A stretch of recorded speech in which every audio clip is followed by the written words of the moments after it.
This is a professional environment. Hey! Stop it! Another day up at the Waffle House, shit got hella poppin'. One lady started talking that shit like she really wanted problems. She said that the workers were working too slow. She needed the food cause she had to go. She got super angry and started to shout. So Wendy gave her a 3-piece on the house. Yeah. Go Wendy, I get why they mad, yeah. They just found out for Christmas all you be serving is both of them hands, yeah. Wendy, she ain't gonna back down, her homie just pulled a pan out, so your little plans ain't gon' pan out, bitch. John Cena with the smackdown. Why you think they got this type of application? And the store should get launched like an application. If you're not with the shits like your name is Wendy, shit, you're not really a fit, go apply it Wendy. Run up on Wendy, boy, you better just surrender. Featherweight contender whipping up them chicken tenders. Mama lit the way she kept it cool with the aggressors. Even Iron Man is trying to bring her onto the Avenger, yeah. I'll admit it. I'm not letting my kids die.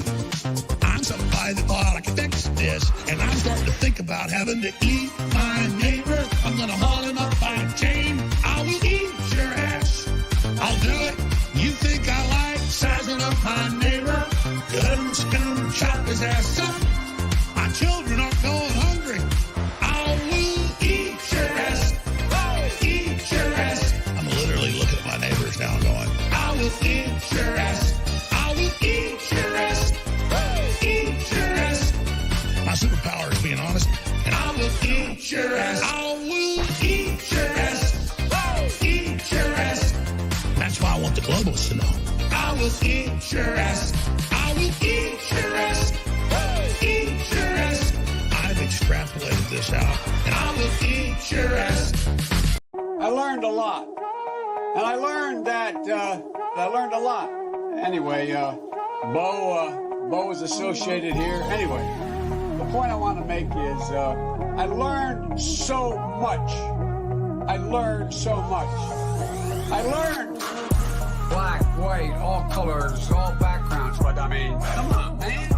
Men, women, gay, straight, everyone deserves a shot. You know, come on, man. You know the thing. You know what I mean? You know the thing. You know what I mean? Come on, man. What I have to do is I have to continue talking about the things that come on, man. I came down here because I remember the first bumper sticker I saw. I learned that I got hairy legs that turn blonde in the sun.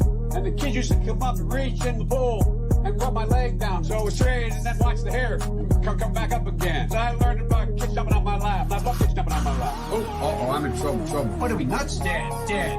You know, come on, man. Give me a little break here. Get a life. Taking cocaine or not? What do you think? Huh? Come on, man. Black, white, all colors, all backgrounds. But I mean, come on, man. Men, women, gay, straight, everyone deserves a shot. You know, come on, man. You know the thing. You know what I mean? You know the thing. You know what I mean? Come on, man. You have a problem figuring out whether you're for me or Trump, and you ain't black. Come on, man. The Corn Pop was a bad dude, and he ran a bunch of bad boys. I can hardly wait to meet with that guy who is the stable genius. Come on, man. I am very willing to let the public judge my physical and mental my physical as well as my mental fitness. Come on, man. Poor kids are just as bright and just as talented as white kids. Wealthy kids. Come on, man. I mean, come on. Take a look at the record. I know a lot of weed smoking. Come on, man. Black, white, all colors, all backgrounds. But I mean, come on, man. Men, women, gay, straight, everyone deserves a shot. You know, come on, man. You know the thing. You know what I mean? You know the thing. You know what I mean? Come on, man. Why the hell would I take a test? I am, And strike and strike and strike until you have victory. For every enemy that is aligned against you, let there be that we would strike the ground, for you will give us victory. I hear a sound of abundance of rain. I hear a sound of victory. The Lord says it is done. The Lord says it is done. I hear a sound of abundance of rain. I hear a sound of victory. Angels are being released right now. Angels are being dispatched right now.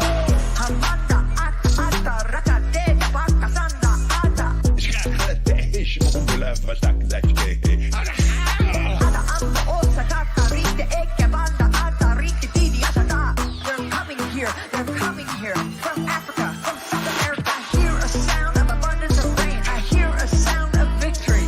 The Lord says it is done. The Lord says it is done. I hear a sound of abundance of rain. I hear a sound of victory.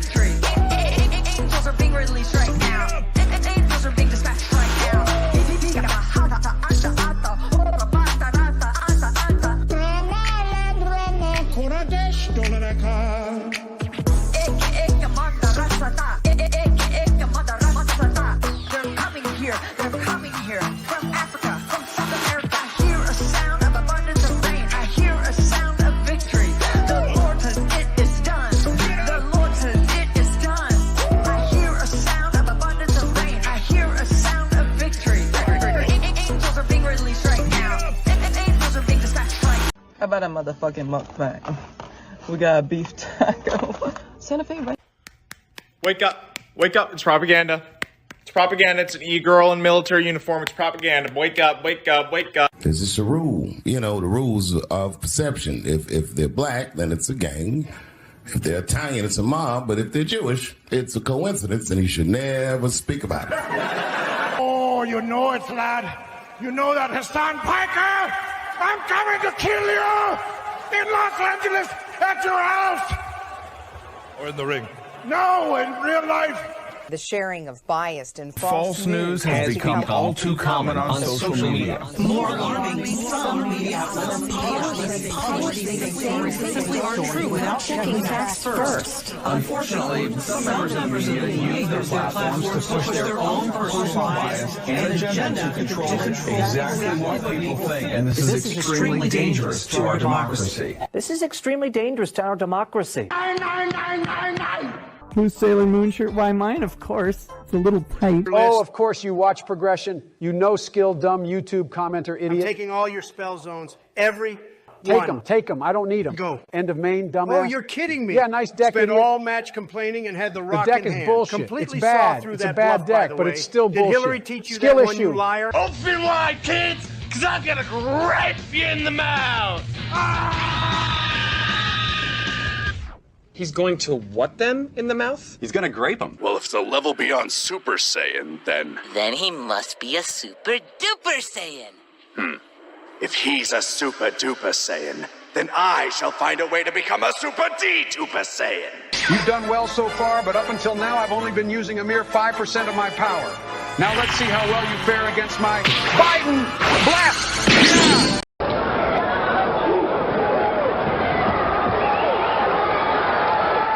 Well, Ali is asking for it. Dose is trying to give it to him.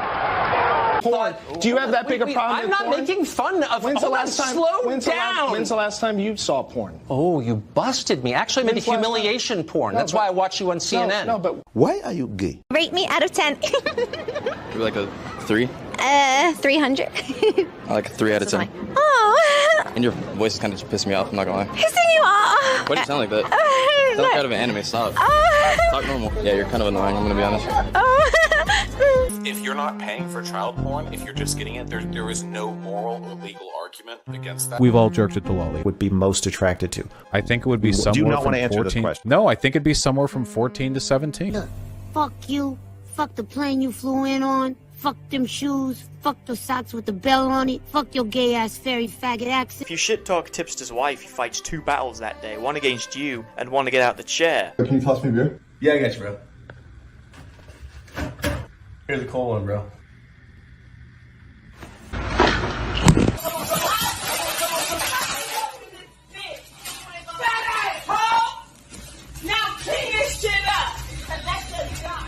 Born in the 90s that's under 25 can't cook, can't clean. They don't want to work nothing. Niggas that's 31 and over get in relationships with them and wonder why shit ain't working. That's because all young bitches want to do is pop pills, smoke weed, get drunk, lay around, suck eat hot Cheetos, charge they phone, get a sew and weave, twerk, be bisexual, eat McDonald's, wash they in the sink, lie, take selfies, and talk shit through Wi-Fi because they phone never on. 11. Access denied. 1112. Access denied. 1113. Access denied. 1114. Access denied. This door is a bit. What is up, everybody? It's been a while. Oh, man. Nick, how have you been, man? Oh, dude, I've been doing great. Let me tell you, man. I did this past weekend, and there were some things I did. Of course, Across the Spider-Verse came out, which was, I think, great, but we can get into that once we talked about it. And I also went to Philadelphia on Saturday to meet Optimus Prime. Oh, wait, really? Yeah. Well, the guy who voiced him, right? Not the actual Peter Cullen. Optimus. Yeah, Oh, dude, I was about to say, like, you met an Autobot. That's fucking amazing. I know, the leader of the Autobots too knows. Oh, funny thing is, my What's God, up? he's actually really short in person. I was like, man, I was like, okay, I'm 5'7", right? 5'8". I'm like average height, right? This man's like shorter than me. You know, I thought he'd be a lot taller. You know, I didn't think he was this short. But jeez, this was surprising. Hey, don't pick on short men. They deserve respect too, man. Yeah. Yeah, but besides from him, I also met Xander Mulvis, the voice of Joker from Persona 5. I met a Power Rangers actor. Oh, you know what the funny thing is? Between Optimus Prime, which I thought was the funny thing, between him was between Dora the Explorer and the voice of the Little Mermaid. I was like, That's funny. That's funny. yeah, that was funny. You know, since Dora was next to him, and that was part of my childhood, I just went to go say hi to Dora too. It's like, hey, hi, Dora. You were part of my Right, childhood. man. I forget, like, you're way younger than me. Like, Yeah. I forget that sometimes. Yeah, I grew up with that stuff. So Okay, all right. So, but before another thing I want to go on to, I really want to show you this. Yeah, let me see. Let me see. Yeah, because this is really cool. I had Kat do this for me, so let me see. 14 to 17. That's the craziest thing Bausch said, right? Yeah, sure. Yeah, here it is. You want to show it? Okay, let's see. Look at that. Oh shit! Wait. Yep. When did you get that done? Kat got it done for me 2 days ago. Oh, that's cool. Okay, wait, let me see. Spider-Man, Sonic, Mario. That's Luke Skywalker, right? Yep, Luke Skywalker. Okay, perfect. Naruto, Goku, Green Power Ranger. I forget his name. Tommy. And Optimus Prime. Yeah, Tommy. Fuck Tommy. Yeah. Dude, yeah, that's awesome. I know. I You're holding a Pokeball. Yeah. No, actually, Kat decided to add that in herself to find to make it better. And I was like, all right, that's cool. clever. That's clever. Yeah. And you know what the funny thing? She told me this is actually the most challenging commission she's ever done.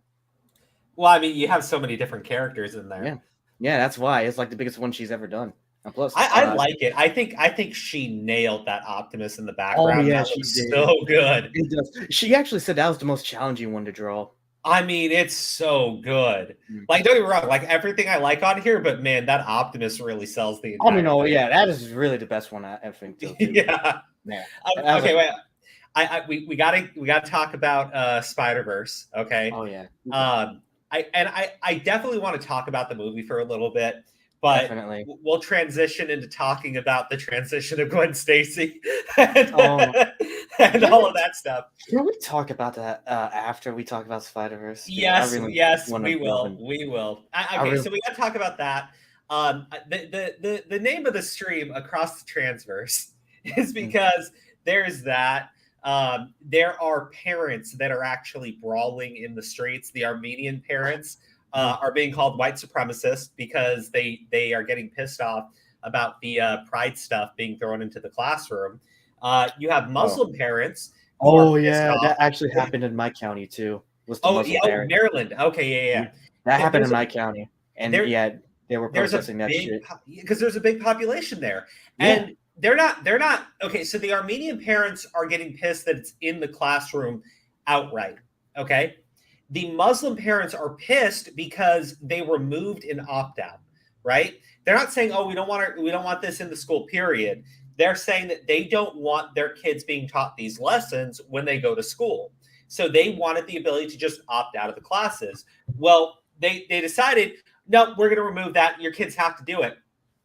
And as a Muslim, okay, here's my issue when it comes to people on the left. They do this whole thing where like, oh, we love immigrants. We love these different cultures.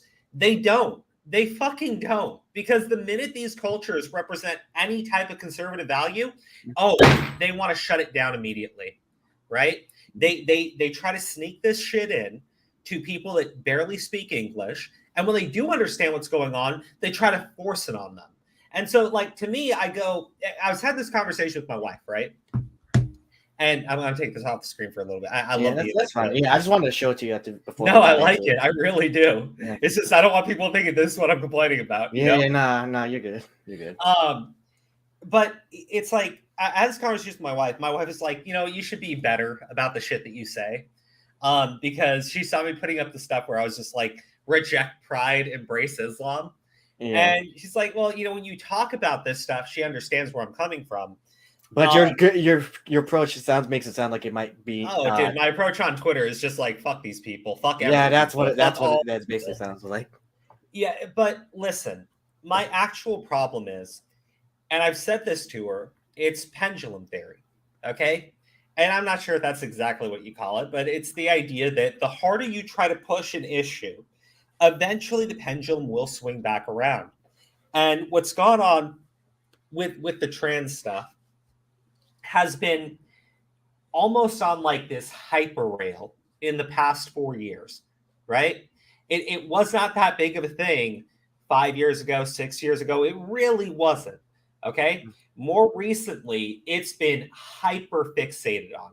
It's being pushed like fucking crazy. And I'm like, eventually, what's going to happen is you haven't gotten tolerance. You haven't even gotten acceptance. You have bullied people into accepting what's going on around them. When they try to speak up, you try to silence them. And it's like, I think one of the worst parts for that group is when you lose Twitter, okay? Because Twitter is one of the biggest social media spaces where people are communicating with each other. Mm-hmm. When you lost the ability to control the narrative and the conversation on Twitter, you lost everything. Because you bully them through government, you bully them through social circles, and you push this garbage in social media. And when people try to stand up against it, you ban them and you remove their ability to speak. Well, when you lose one of those outlets, the other two lose their power as well. And so now you have people organizing. You're seeing you're seeing a more brutal pushback than I thought you would see. And there's multiple reasons for it. Okay. But primarily it was going after people's kids. Yeah, you can argue that, oh, well, it's not all grooming. I get that. I do. But do you really want them to know at a really young age when they shouldn't? Well, the problem is, let's remove the trans thing for just a second. Lesbian, gay, bisexual refers to your sexual attraction to another human being, right? Pushing that onto a child that is prepubescent is inherently wrong, just because, quite clearly, they should not be expressing sexual desires at all. No. So trying to push that onto a kid is weird. It is. And, when we take a look at what happened in the middle schools, right? When we're talking about like the books that they were pushing onto those kids, there was outright pornography, right? They had books that I can't show on screen because it would immediately get my channel taken down. But they were being put into fucking elementary and middle schools where it teaches kids how to give blowjobs, where it talks about anal sex, where it talks about using fucking lubricant. Like it's being pushed onto an extremely young fucking audience, and parents found out. Look at what happened. Like, you remember when people used to talk about, the bathroom thing, and that was like this far right kind of thing. Oh, you're just complaining about it because you hate trans, whatever, right? Well, then look at what happened in Loudoun County, right? You had a boy who just decided he was going to go around wearing women's clothing, doesn't even identify as trans, just went around wearing women's clothing and makeup and everything, and was using the women's restroom or the girls' restroom, and he's raped 2 girls in the fucking women's restroom. And the teachers are just like sitting there watching the kid go into the bathroom and going like, well, nothing to do about it, whatever. And 2 girls get raped. And what happened when the father tried to speak up about it? They had him arrested. Everybody saw this happen. And you might want to, well, this is just one thing. Yeah, but it's a big thing. And the bigger problem is you had people defending the fucking school when they did this. You had people defend the fucking schools. And by the way, where are we seeing a lot of this shit get pushed at? It's in schools, okay? It is in the public school system. Guess where most sexual abuse of children is happening?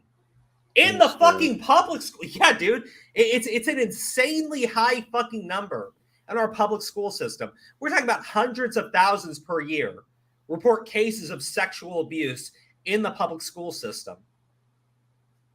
And it just keeps happening. And then you see this shit get pushed. So, like, I'm sorry. I'd like you to separate the two. I would. My problem is when I see, like, a drag queen take her fucking clothes off or his clothes off or whatever and start doing twerking in front of kids, they defend it. I'm like, dude, I grew up in San Francisco, okay? I did. I grew up in the Bay Area. That shit is everywhere in the Bay Area. It wasn't a problem. It was never a fucking problem. Nah. But because it was they didn't do that pushed shit into fucking schools. I know, you're right. It was never put into the fucking school system. Well, that and now they're doing it is now. Oh, the thing is, and I was listening to I forget the name of the person, but it was a gay dude, and he was talking about how, actually, I may have been a drag queen, talking about how, listen, there are plenty of drag queens that are just trying to make money, right, by getting into more events, right? Because the club scene and everything, it doesn't give them that much money. So doing like the drag queen story hours, things like that, it's another revenue for income, get their names out there and everything. But they said you have actual trash members of that community that are going out there and just twerking in front of kids, doing an entire routine like they would do in a fucking nightclub. But they're doing it in front of children. And you have these parents who are being guilted into clapping along like fucking idiots because if they speak up, what's going to happen? They want to be inclusive. They want to be a part of it. They want to be accepted by everybody. And I'm going to show you something, and you tell me if this makes any sense to you, okay? Here we go. This is one of my biggest problems, okay? The likelihood of something like this actually being organic is it's like numerically impossible to me, right? Megan Fox has 3 sons that all dress like girls. I'm sure it's just a coincidence. Oh God, yeah, I saw that earlier. Look, I'm not going to hold it up on the screen that long because it's kids and everything, and I get public figure and all that. At least one of them actually looks like they're just like a boy. They just have the long hair. No, they're all trans. They're all daughters now. What's the likelihood of that happening, dude? It's vegan cats. We know where this is coming from. The mom is pushing it on them because the mom wants to be accepted. The mom wants to be part of that big social movement. Love, praise, acceptance. And it's like, we know where this shit leads to. Okay? The problem is, of those who experience gender dysphoria at a young age, right? They eventually grow out of it. The overwhelming majority eventually not only grow out of it, but they grow into, typically, if it's a boy experiencing it, they tend to just grow into somebody that's just a gay man. Same thing for girls. They tend to just grow up and be a lesbian. That's it. But instead, you're forcing this shit on them. It's like, look, I'm sorry, like, I know where this is coming from, man. I get it. I do. And it's like, you want to deny it. You want to deny the reality of it. And I just go, look at this one, right? What are the chances of something like this being organic? Oh, what is it? Mother and son are becoming father and daughter. Oh, crap. Like, I'm just saying. Being trans isn't something where I would say it's like a very easy experience. Like, it's not a good life experience to go through, because essentially what you're arguing is you were born in the wrong body. And there's all this stress and all this outside pressure around you. And it's like super high rates of self-harm. Like, and I'll leave it at that because I don't think I can actually say the other thing. Why would you try to force more people into that? Well, because they're not being accepted. That's bullshit, okay? They have higher rates of trying to off themselves than you do Jews during the Holocaust, okay? That speaks to other comorbidities. That speaks to other issues involved. And you're trying to force everyone into that fucking lifestyle that you can by lying to them. It's wrong. It's screwed up, okay? I get you want to have a bigger community. I get you feel like if you have a bigger community, there'd be more acceptance and everyone's just going to fucking love you. The world doesn't work that way. It doesn't. It doesn't. It never has, and it never fucking will. Because ignorance is always going to exist. And I will say this. The overt hatred of Christians, of Muslims, of Orthodox Jews, because they don't express this type of shit, because they are very against this type of shit. Bro, keep pushing. Here's the thing. Do this to yourselves, okay? Do this to yourselves and watch. Generation after generation, you will die out, okay? You will die out, not because people are killing you, but because you're not producing offspring. You're giving puberty blockers to children, which has a very high rate of sterilizing them. We're not even talking about going through with the surgery. We're just talking about the puberty blockers they try to push on these kids. Very high rate of sterilization. Also, these people are like the biggest fucking advocates of abortion. So it's like they don't have a future. So where are they going? They're going for your children. They're trying to get your children to sign on to these fucking beliefs so they can push their values into the future. It's not going to happen. It isn't going to happen. As long as parents are staying awake and aware, it's not going to happen. And the pendulum is already coming back around. The pendulum is already swinging back around. More and more people are feeling very comfortable coming forward and complaining about what's been going on. Pushing into women's spaces. Dude, it's disturbing to me how easy it is to get a hold of quote-unquote gender-affirming care instead of psychiatric help. Because look, maybe you are really trans. You should still be getting proper psychiatric help. You should. Maybe that means that you still transition. I don't know. What I do know is, oh God, fuck, hold on. I'm monologuing a little bit too long on this, but we'll talk about this more later, okay? But this is probably the most disturbing thing that I have seen. And, you know, people are going to go, well, it's Matt Walsh, and he's Matt Walsh is just a bigot, so ignore it. Well, okay. Here's the thing. If you can't actually address the issue, you attack the source. Breaking, the largest trans healthcare providers in the U.S. are rubber stamping letters approving gruesome life-altering surgeries. It's such a racket that my producer was approved for testicle removal in 22 minutes. Has the tapes, by the way. Okay? Has the tapes. Has them talking about it. Has them admitting that they are misdiagnosing gender dysphoria so they can push you into extremely expensive, life-altering surgeries. Yeah, comment Matt Walsh W. Yeah, 100%. So we have to talk about this. And we have to be very serious when we talk about this. But the amount of money that can be made off of somebody being misdiagnosed is insane. Our healthcare industry is bad, okay? It is a for-profit, crony fucking capitalist system in which the government provides all of these fucking protections and stamps out any type of competition. Provides immunity for these assholes to do horrific things to the public. So, we have to be serious when we talk about this stuff. It'd be easy to just go for the common fucking slam dunks and call them fucking troons and everything. But no. This is disturbing. This is disgusting. And you're not going to see the trans fucking allies or the fucking GR. You're not going to see any of them actually address the issue. They're just going to look at Matt Walsh and go, Matt Walsh is a bigot. Matt Walsh is a bigot. Don't listen to the bigot. Okay. You tell me why this is okay then. You explain it to me why you have mental health professionals misdiagnosing people to push extremely expensive fucking surgical care. Okay? Because it's not just the surgery. You need constant medical treatment beyond this point. Misdiagnosing a mental health disorder?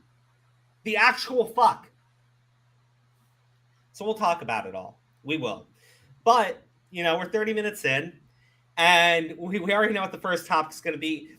Vic, I really liked Across the Spider-Verse. I thought that it did? Oh, I did. I mean, don't get me wrong. I get some of the complaints behind it. I do. But realistically, I think it's a nice tribute to Spider-Man. Yeah. I do think that pregnant Jessica Drew is that's stupid just character. still the most stupidest thing here. And if they were giving shit about Peter being a crappy parent, I was like, bitch, you are pregnant. She's on a motorcycle fighting crime while pregnant. But what's even dumber about it, and this is my comic book side coming out, Jessica Drew is not in any way related to the rest of the Spider-Man. She's not an alternate version of Peter Parker. She's not somebody that has even spider powers. Okay? Her dad gave her a super chemical drug They gave her superpowers, and she just calls herself Spider-Woman. That's it. There's your big story behind Jessica Drew. She doesn't actually have spider powers. Yeah, So and they her whole wanted to thing is actually use stupid. Spider-Woman. You know, always people forget she technically isn't the first Spider-Woman. Who are you thinking of? I forgot her name, but it came across my mind. But it was in a one-off comic. I forgot the black lady's name, where she was basically a parody of being a Spider-Woman, but she was like technically the first Spider-Woman. I forgot her name. I was hold on, let me pull up the image for everybody. And look, I don't actually care about the race swapping of Jessica Drew in Spider-Verse only because it is alternate versions of all of these characters. So for me, it's just kind of whatever.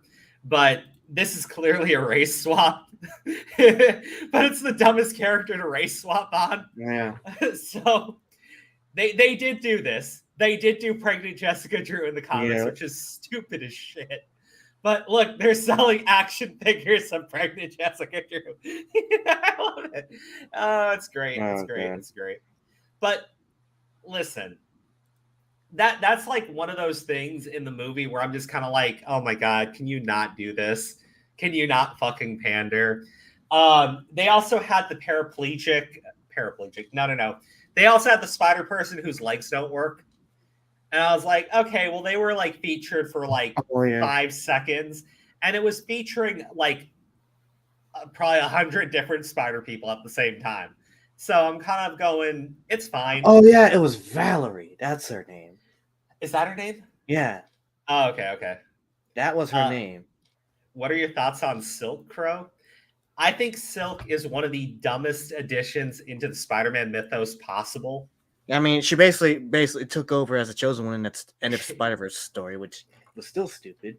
Well, listen, I'm going to be honest with you. I've never liked the idea of Peter Parker being the chosen one.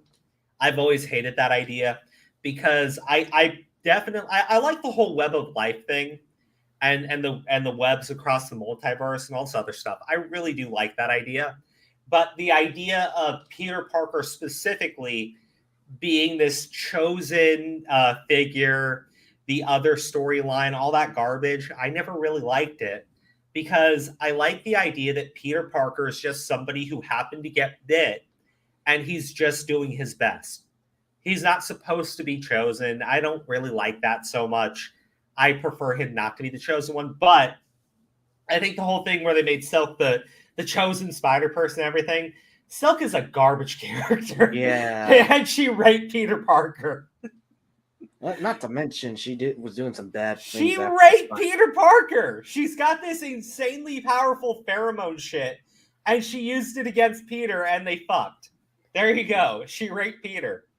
I mean, she's an awful character. She is. I hate her. I will say though, go ahead. I liked seeing the various different versions of Spider-Man. Oh they yeah, had. Dude, some of the cameos and Easter eggs, I was like, God damn! That cameo of Donna Glover as a Prowler caught me off just guard. Sitting in the cage. Yeah, I was like, holy shit, that was good. Oh, dude, but that spectacular Spider-Man cameo, I was like, yeah, I didn't see that coming. Yeah, so, I know. so they actually had spectacular Spider-Man there, and it wasn't just showing him. Yeah. He actually had speak to Miles. Yes, speak to Miles in a brief cameo, and I almost couldn't tell for a second, but that was Josh Keaton. Yeah, it was. It was. Christopher Daniel Barnes, I think, also voiced a couple characters too. Yeah, which ones did he do? That's what I'm wondering. I know I heard his voice is my problem. I know I heard his voice. I loved how they did Ben Reilly. Like the 80s, like super dramatic. Like that was shit was fucking great. funny. That was awesome. They did say he would have a voice line too. I forgot who they said was who voiced Ben Reilly in that. It was good though. It was really good. Yeah, you saw every single version of Spider-Man in that. You even had 1967 fucking Spider-Man. That was funny too. I was like, oh, they showed him too. Shit, and when they were doing like Spider-Man the whole Unlimited too. They did. Well, they didn't really like feature him or anything. You see him in the background. They had Last Stand Spider-Man. They had Last Old Man Spider basically. Yes, they had so many different versions, so that was all pretty cool. Yeah, I just forgot. Oh, it was Andy Samberg that voiced Ben Riley. That's why. Oh, it was. That's great. Miguel O'Hara, I think, was great. Yeah, because Oscar Isaac was good. That is how he is in the comics. Okay. Yeah, legit. Miguel He's like O'Hara, he's Spider-Man, likable, but at the same time, he's a dick. I mean, dude, that is how he is in the comics. Like he will kill his villains. He will kill people if they keep stepping up to him. I thought that scene at the very start where he was literally about to take his fangs out and bite into Vulture. Yeah, like that part was great. Yeah, I was like, shit, we got really dark with Miguel from the start. But it also makes sense too, because out of all the different versions of Spider-Man, he is the one that is the most serious. Yeah, and probably like the one who's probably the most dickish. He's easy to hate in the movie. They position you to hate him, but also understand his reasoning. They gave him a very real reason why he is the way he is, and why he's sticking so closely to the idea of making them follow this canon thing.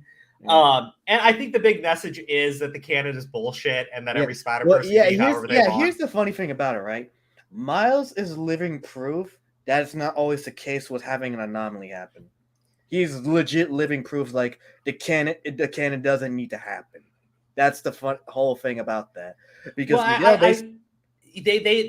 okay, so spoilers and everything, and we got to be careful here. Yeah. Because I've been sort of vague. We forgot to mention, if we're gonna, for anyone who hasn't watched it and don't want to be spoiled, please do not watch this stream until later. Mute it for about like 10 minutes, okay? Yeah. Or probably longer, depending how long we go. But yeah, I think we'll probably only do like 10 minutes. Okay, one thing though, this isn't spoiler. They also showed a cutscene from the Amazing Spider-Man video game where Ben died. Bro, they showed the cutscene from the first Spider-Man movie where Tobey Maguire is standing over Uncle Ben. They showed the Amazing Spider-Man 2 when Captain George Stacy dies. Yeah, those were big Easter eggs. Which got me thinking, oh my god, I really hope, because they said they were going to save some Spider people for Part 2 for Beyond the Spider-Verse. I really hope we get the Spider trio we know and love for that. I hope that we get the Iraq Knight. Spider Knight. Oh yeah, Spider Knight was good too. He's very. I want to see him in the next one. My thing is, and I've already said it, we're probably gonna get fucking Web Weaver, who I think is just like who is the gayest version of Spider-Man. And that's not me being offensive. Like he's literally the gayest version of Spider-Man. That's the point of the character. So. Oh yeah, but moving on to what we were talking about was Miguel though and Miles. Yeah, so Miles is the first anomaly in the Spider-Verse because he wasn't supposed to be Spider-Man. Well, the spider that bites Miles was pulled from a different universe. It was meant to bite a different person, whether that be Peter Parker or somebody else. And instead, that spider was pulled into the same universe Miles was. And because it existed and gave Miles his powers, Peter was distracted. He didn't stop the Kingpin. He dies, and Miles becomes the first anomaly, and the universe almost got completely destroyed because of it. Well, it was because of the Collider, which was... But he did say that had Miles not been there that night, Peter would have been fine, and he would have stopped the Collider and stopped Kingpin like he did every other time. So that's how Miguel describes it. And he's like being kind of ruthless when he's beating down on Miles at the same time. And you can tell every other person there, from Gwen Stacy to Peter B. Parker, they know this. And I didn't really like how I was like they didn't want to tell him, but it was like why? I know why. I mean, because first off, Peter B. Parker not wanting to tell him makes total sense. Yeah, because it was like it's kind of a fucked up part. I was like, yeah. He views himself as Miles' mentor, and he says it multiple times during the movie. And he genuinely loves and cares about Miles. Yeah, he does, and I like that relationship. It's very sweet. But he doesn't want to have to tell Miles that, hey, your dad's gonna die. And you have to just accept it. He doesn't want to say that to him. Yeah, he which doesn't is want to bull- have to say it to him. But that's the thing. When Miguel has all these different canon events that happen to just about every single Spider person, from the death of their Uncle Ben or a similar figure to the death of Captain George Stacy or a similar figure, these are events that always happen to them. So you can see when Peter B. Parker is looking at it, he's seeing the death of George Stacy, and Miles looks at him and goes, "This all happened to you." And you see Peter like hide his daughter's face from looking at any of it. Yeah. And it's like you can tell it's where he was at the start of Into the Spider-Verse, where he was like Spider-Man for 22 years, and everything in his life was kind of shit because he was kind of got it. He finally was breaking down from it. Yeah. And it was because he saw Miles that he felt like, hey, I can actually proceed with the next stage of my life. I think that part is great. Yeah. I And Miles didn't was like also how proved- I just Miles- didn't like how every single version of Spider-Man is just accepting that these people are just going to die, and we have to accept that because which is like fuck that. No, no. Yeah, that's the I one really thing. didn't like That is that. the one thing I liked about Spider-Punk. Spider-Punk was actually one of my favorite new additions to that movie. my wife loved Spider-Punk. Dude, I he was loved Hobie Brown. He was awesome. Yeah, which is funny because he's also the original Prowler, not which a lot of people may not know. I'm surprised they made him like English though, which was another twist. But I was like, okay, but yeah, I was like, Spider-Punk was like, yeah, fuck all that shit. Miles, do it. Oh, you know what? There's a theory that in his universe, he's the one who killed his Captain George Stacy. And I'm like, yeah, and that would make total sense. Well, I would think it would be his Norman Osborn. Well, yeah, but put it like this: Norman Osborn is the president, or he's from the UK, so I don't know, the prime minister or whatever. Yeah, prime minister. And the captain of the police would be on the side of whoever Norman Osborn is, right? So it would make sense that Spider-Punk in one of his rebellions probably killed him. And Hobie Brown in the comics has killed people. Yeah. So it's like it's not that far off. Yeah, From, but it's also he killed people for like more understandable reasons. Well, I mean, he's an anarchist. He was killing people that represented a corrupt government. That was his thing. Yeah. But it would also make sense why him and Gwen Stacy are close, because he might actually feel guilty that he killed her father in his universe. So that's what I was thinking about it. I love how he was also teaching Miles how to use his Venom sting properly too. It's like you gotta use your full hands, man. He was preparing him, like preparing him, because everybody in that Spider City, they knew who Miles was, right? I mean, maybe not by face and everything, but they all know about these anomalies. They all know about the canon, and they all know that Miles is someone that it goes against that. So having Hobie, from the moment he meets Miles, preparing him, and you saw it in multiple instances. Yeah. And when he saves the Captain Singh, the Indian Spider-Man. Oh yeah, Captain Singh, when Miles did that.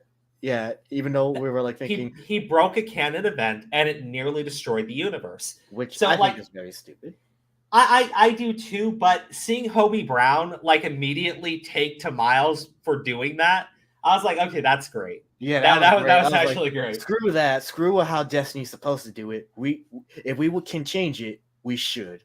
Well, and I think the thing about his character that I did like is from that moment, everything he does with the purpose of helping Miles and helping Gwen fight back against Miguel and everybody else. Yeah, because his beliefs are like the complete opposite. And I loved how he said afterwards, after they start to chase, like, "Yeah, I quit. This is bullshit." Well, yeah, I mean, he always felt that way. Yeah, but what else could I say? But the funny thing is, I love how towards the end too, he basically when they were dealing with all that, he traveled to Gwen's universe and gave Captain Stacy, her dad, Spider-Verse travel band for the multiverse. I was like, bet. And Spider-Punk came through, and then we see everyone towards the end who was still supportive of Gwen come towards and try to stand against it. I loved that we're seeing the original Into the Spider-Verse crew show up. Yeah, that's why I was like, yeah, finally we got Noir and Spider-Ham and Penny Parker, who has a new mech, which I was surprised. Yeah, you saw more of Penny Parker and a little bit of Spider-Man Noir. I didn't notice Spider-Ham at the end there. No, Spider-Man was there, and like everyone was there. I didn't see. I was like, "Where's Noir and Ham?" Because they didn't make an appearance at all throughout the entirety of the film. Only Penny did, which I thought was like strange. Like, damn, even you too, Well, Penny. she appears very briefly, like Yeah, very briefly during briefly. the cameo speech was like, "It's true, Miles. We're sorry. You got to accept it." Which I was like, "Come on, guys. Why can't we do it? Why can't we just change destiny?" You know? Oh, you know the funny thing is what I totally believe. If Superior Spider-Man was there, he would totally be in support of Miles. I would think so. I that's what I was thinking. I think in the third movie we might actually see Superior Spider-Man, because who's going to be so arrogant that he would believe himself better than everybody that Miguel has under him? It would be Otto Octavius. Yeah, because let's not forget, because towards the end of the original Spider-Verse 2, he was like, "Oh, this is bullshit with the web of destiny. We create our own destinies, all that jazz." So yeah, I'm thinking, I think that it would be very cool if we saw them go to him to help them, strike back against Miguel and everybody. That's what I'm hoping for. Because I totally believe his views would be the complete opposite of Miguel's. Thinking, yeah, the canon doesn't need to happen.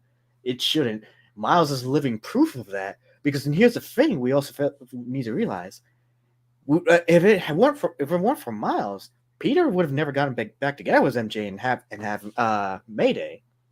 Yeah, no, and the thing is, I do understand why the Peter B. Parker is more on Miguel's side, and that's because when you see the image of Miguel's dimension, or the one he tried to go to, being completely unraveled and destroyed, Peter B. Parker is there.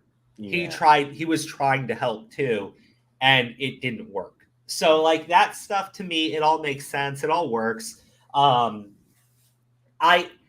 liked how at the end Miles gets transported to the universe the spider came from. Yeah, and then it was like a twist. I was like, that's what happened. Oh yeah, and let's not forget too, or a little side note, Miles already went through that too, was losing someone, his Uncle Aaron, so why should he not be able to realize that? Was everyone like, dog, he lost his Uncle Aaron, then actually became Spider-Man. They showed him. Yeah. They showed him in that world. His Uncle Aaron dying was the same as their Uncle Ben's dying. Yeah. And it's like, yeah, I mean, we all kind of knew that at the time. But the idea that he has to let his father die so that his universe can go on. Yeah, which is, I think, is stupid. Even, because Miles is, I think, the example of like, we can all change this. It's not always true, Miguel. That's not always the case. I think it's stupid only because if Miles is the first anomaly, that would mean that his universe did not get destroyed. No. So, letting him do it again a couple more times, yeah, I get it. I understand why they're trying to stop him. I do. I'm just like, man. But he's just trying to save his dad. You did not need to tell him this. You did not need to explain it all to him so he could go and fight you all. But I thought that was great. I thought it was funny. I thought the chase scene where you see the Spider-Man T-Rex. Spider-Rex. Oh, yeah, that was great. The fucking cowboy Spider-Man where he takes the horse. Yeah. Like, all of that was funny. Yeah. Like, all especially of that was good. when they did the pointing meme, it was everyone. I was like, yeah. Everyone was still laughing at that. Yeah, no, like a lot of that stuff in the movie I thought was a good time. It really was. I would say, even though there were some issues with it, I would say it's still really good. I'd still say it's probably one of the best movies I've seen thus far this year. And I do think it would still should, if it goes to best animated feature for the Oscars, I still think it should win that. I think that I think the nice thing about it is as you jump between the different universes, each one features its own animation style. Yeah. Like when some of it was funny when they went to the Lego universe. Oh yeah, those cameos. That was funny. Lego Spider-Man. I was like, oh, they brought in Lego Spider-Man too. Everyone in my theater was laughing when they showed Lego Spider-Man.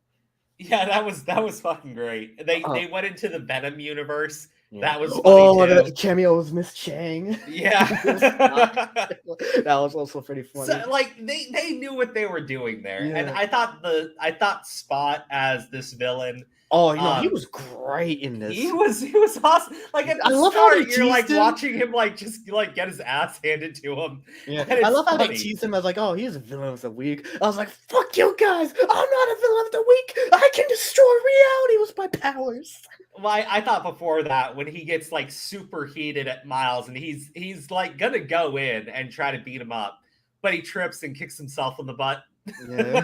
That was good. And then we Like- realized who he is too from the flashback. I was like, oh, He was a scientist that got hit with the bagel. Yeah, no, like that stuff was clever. They knew that what was they a were good doing. callback. And plus, as to the reason, like, I became the Spot because of you, Miles. This is all your fault.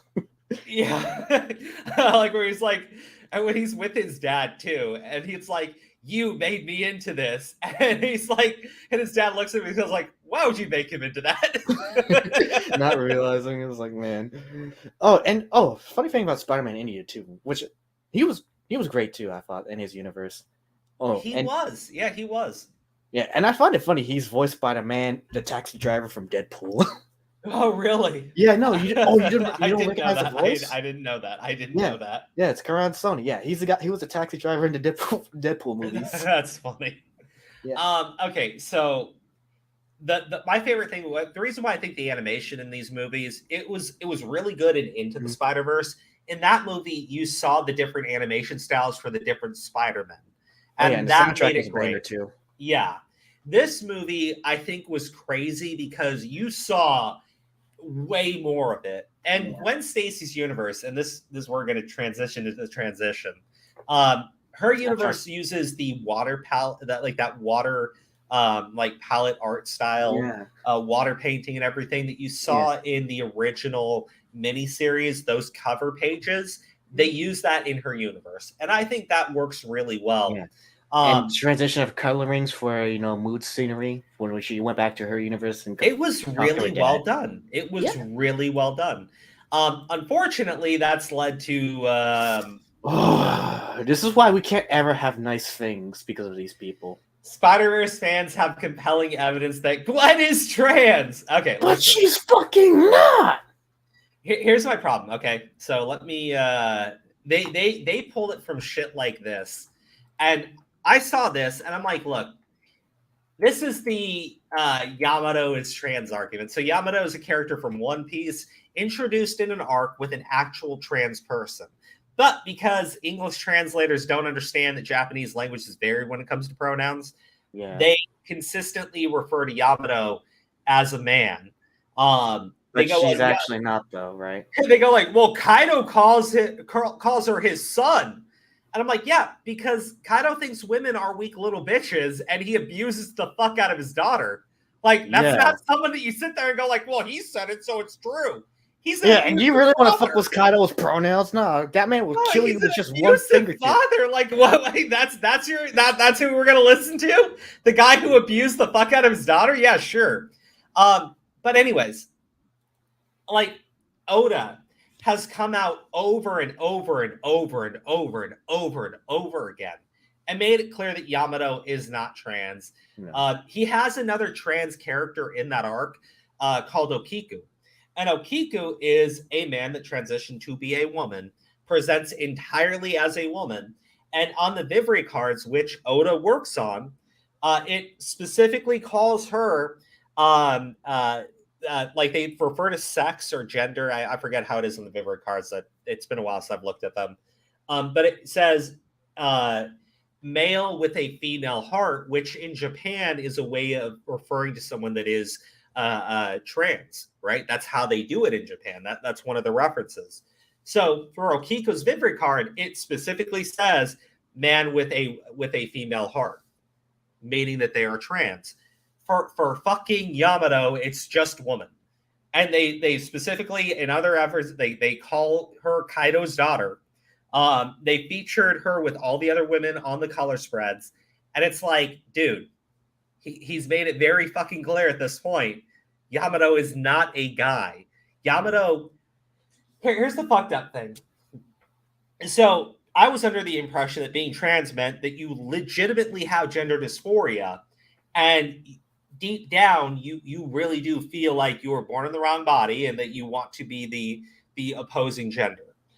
For Yamato, that's not what Yamato feels. Yamato loves Odin and respects Odin so much that they literally want to embody Odin and just Odin. That's why they do everything they think Odin would do. Doesn't mean they want to chop off their breasts and grow dick, man. Like it's like holy fuck. But to them, it's like, oh no, that means Yamato is trans. I'm like, fuck off. Like, if you want to do your own headcanon bullshit, fine. Like, you want to do your own fan fiction garbage, fine. But like, the minute you're gonna come and talk to an actual fan of One Piece, that shit doesn't fly. You don't get to come to us and start telling us what the character actually is, in spite of the fucking series creator telling you no.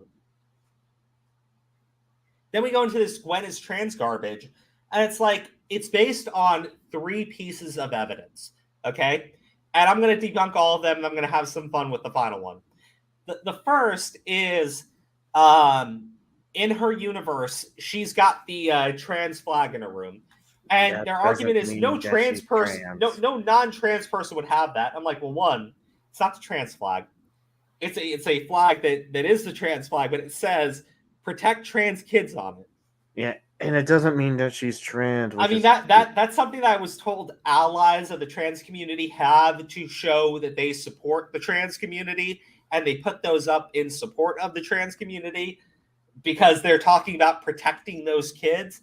I mean, Gwen Stacy is a minor in her universe, so what, she has that thing up to say protect me, protect myself. Like, it would be different. I would understand she actually has one, but it's clearly just meant as some virtue signal by the people that made the movie in support of the trans community. Then we go into, well, her father's badge, she's wearing the trans flag thing. I got, you guys are idiots. Okay, first off, it's the color palette of her universe is that pink, that blue, because it matches her fucking costume. Yeah. Like, and it's the same It's been like this for fucking 8 years. Yeah. And the next part that they do is, well, her story is trans allegory because, you know, she's terrified that her father won't accept her identity. It's like, well, a Spider-Woman. Well, hold on. It's a problem because he's wearing the badge before he knows that she's Spider-Woman, and he's still wearing the badge when he shoots his gun off and is going to arrest her when he sees who she is. So obviously it's not trans allegory, and he's always been a trans ally from the start. You fucking idiots. But also, the problem with it is it's just superhero trope. First off, her dad wants to arrest her because he's convinced she killed Peter Parker. He's been on the hunt for her for like what, 2 years now, because he's convinced that Spider-Woman killed his daughter's best friend, somebody that ate at his table. He was good friends with the Parker family, and he's been convinced for years she killed him. So that's what it's all about. Yeah. But also, like, I find it stupid. Well, hold on. The idea that it's about fucking, it's about like this idea that, you know, if you're trans, you're terrified. Like, fuck off. Because she also tells Miles not to come out to his parents about his identity. As Spider-Man. Because because they won't accept it. They won't accept him. So it's fucking Miles trans allegory, you fucking dipshits. Like, this applies to every single spider person for the most part, if not the majority of heroes who have a secret identity. You fucking idiots. Like, it's stupid. It's inane. It's dumb. It's brain rot. It's pure fucking brain rot. And I look at it and I laugh and I make fun of it. But they try to argue that her costume is trans colors because she's clearly a trans person, which has led to probably some of the funniest shit ever. Let me make sure I can go back to it here. Let's go here first. So this person is like, well, if it's because of her costume, by the way, guys, here's a pro tip. Don't block people, mute them. Just mute them because they will argue with themselves after you do that. But someone was like, well, if her costume makes her trans, then Miles' costume colors make up the fucking Nazi flag, man. It gets better though. It gets better because I decided to collect a bunch of these, and I posted it on the fucking Kotaku one. Hold on, let me go back to it. Yeah, I'm surprised Kotaku's still alive after how much brain damage they've caused to themselves. Oh, hold on, take a look. I was like, such compelling evidence, Kotaku. Spider-Man's a Confederate. And Wolverine is a big supporter of Ukraine. So look, that whole notion is just really dumb. It's like what do you actually do at that point? They don't care. They're arguing their own fucking headcanon, and they're getting pissy and mad when you disagree with them. And then it's like I got into this like back and forth with someone, and they're like, well, it's just headcanon, and you're being upset about it. So that really reveals it. I'm like, bro, I keep saying it's just headcanon. And I keep saying that you're trying to push your headcanon as fact. Nobody's doing that. Nobody's doing that. I'm like, well, there's fucking Kotaku with an article arguing that it's true. So just fuck the fuck off. Like, honestly, fuck the fuck off. And here's the worst part. If the series creator, like, if they come out and they say, well, look, obviously, no, Spider-Gwen is not trans. But, you know, it's nice that people find her message appealing to them. This same community would lose their mind and start pulling out their hair and shrieking and screaming that they're taking something away from them. But here's the flip side to it. If they come out and pander to that community, I'd sit there and I'd go, well, you're just pandering to them because, you know, if you say that she's not, they'll start pulling their hair out, shrieking and screaming that you're taking away one of their icons. So either way, it's fucked at this point. That's what happens when you bully and scream and cry tears anytime something happens. It's hard for me to take any like endorsement of you serious because I've seen what will happen if you don't get the endorsement. You get mad, you get pissy, you whine and you cry and you scream, you threaten to kill yourselves. Like it's wholly fucked. It's entirely fucked. But I don't know, man. Like the entire argument for it is just stupid. It's just fucking stupid. I don't know. Like, what do you think, Vic? Yeah, why do we even need to talk about this is the question. And it's why. It just blows, like I said before, it's reasons like this, these people, why we can't have nice things without having to deal with any sort of trans issues. I'm just like, they're not fucking trans, for fuck's sake. I you know, the thing is, I talked to somebody and I said, hey, you know, honestly, if you people had any fucking tact, what you would do is just find some correlation with this movie and try to relate to everybody else. Because, dude, it's not a fucking trans thing to be fearful that your parents won't accept you, right? It literally isn't. Most people have that fear that their parents won't accept them. In fact, when you look at the trans community, half of them argue to just say, fuck your parents, fuck them if they don't agree with you, fuck them. Right? Your parents are fucking bullshit, fucking right-wing, fucking Nazi supremacists. So no, you don't believe in being fearful of your parents because half of you sit there and say, well, fuck your parents anyways. So like, no.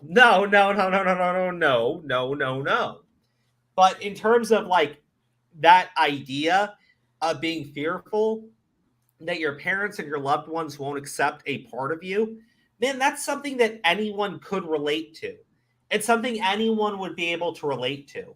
I mean, at least the majority of people, right? But you argue that it's exclusive to the trans community.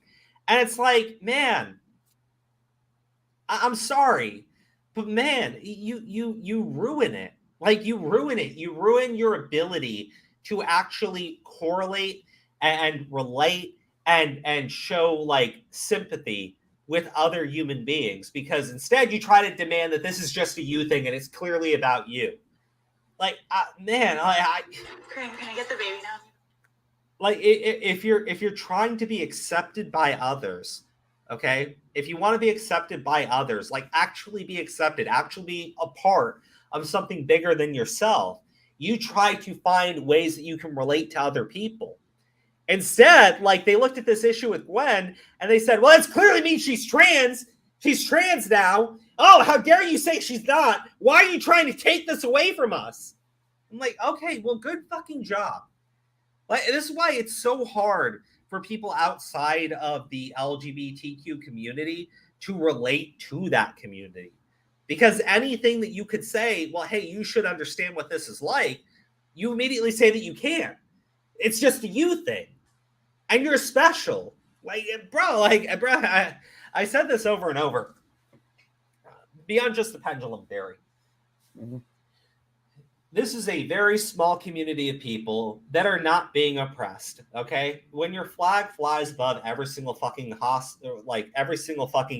embassy, government institution, every single major corporation is flying your fucking flag, you're not being oppressed, you are being celebrated.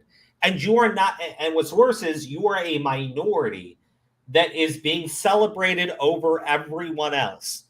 So you've already separated yourself from everyone else.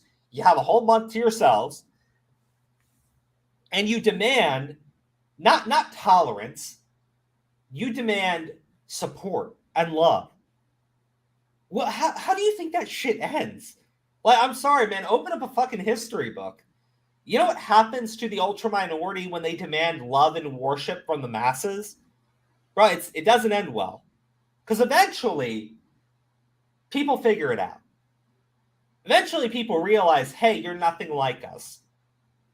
You don't want to be anything like us. You want to be better than us. How do you think that ends? Historically, not very fucking well. That's why I keep saying, like, instead of trying to relate to other people, instead of trying to, like, figure out ways in which you can agree, like we share these struggles, this is why we're not so different, you're arguing that you are different and you are special and this is only about you. Celebrate and love me. Promote me. Don't say anything bad about me. I can talk shit about you.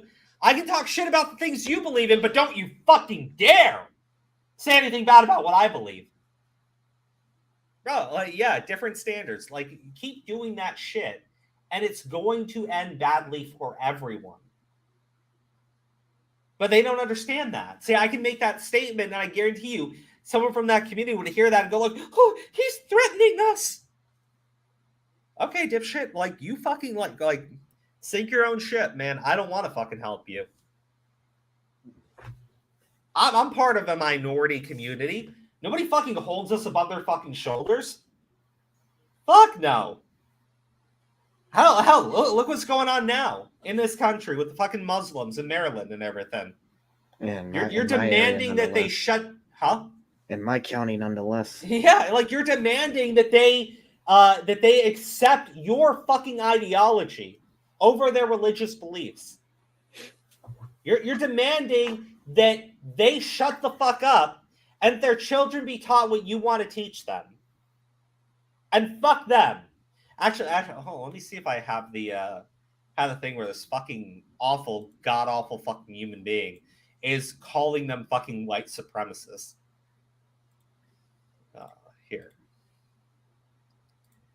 So this is from the Montgomery County, Maryland. By the way, I don't know why you want to keep doxing yourself, man, but stop. I'm not really doxing myself because I've made. Well, they know what county you live in. Yeah, I kind of hadn't made that a secret on my channel before, so that's why. So. Oh, okay, never mind then. That's why. That's why I was like, I don't really care as much. Like, I've shown which county I live in before on my channel, so. This is what the left thinks of Muslims. Okay, Maryland Democrat Kristen Mink of Montgomery County Council said Muslim children who speak out against LGBTQ reading material were on the side of white supremacists. Hey, you dumb, stupid people, you incredibly stupid people. You will not win a battle of guilt and shame with conservative Muslims. You will not do it. It's not going to fucking work. It works with white people in this country who feel all sorts of guilt and shame because they feel that they have been privileged and that they are better than other people. They do. It's actual white supremacy. Yeah, my for Muslims feels like this. Yeah, for fucking Muslims, this shit doesn't fly. No. Fucking keep saying you're on the side of white supremacists. Keep doing it. Keep doing it, you stupid. Honestly, our council are a bunch of idiots anyway. Here, let's listen to the idiot talk. Has unfortunately it does put some, not all, of course, but some Muslim families on the same side of an issue as white supremacists and outright bigots. And, you know, there, however, the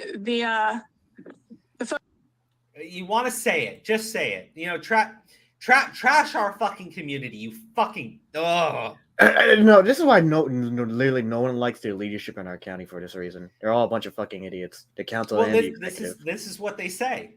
This is what they say. They say, you disagree, you must be a white supremacist.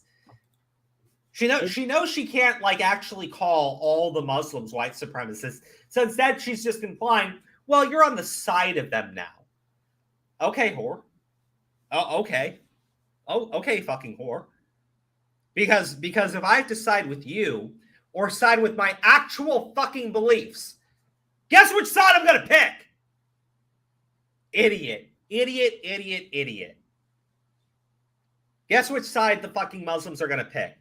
They're going to stand by their own beliefs, their own traditions, and their own values over fucking you as you sit there with your little fucking pride shirt on, squeezing your fucking hands together, going, well, you're siding with white supremacists now. You're so weak-willed and fucking spineless. Our community maybe hasn't invented the art, but has clearly perfected the art of cutting off our nose to spite our own fucking faces.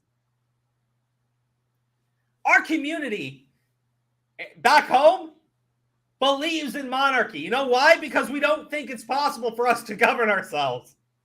I mean, because we know how we are. It's kind of true if looking at how everything's been in the past few decades. We know how we are.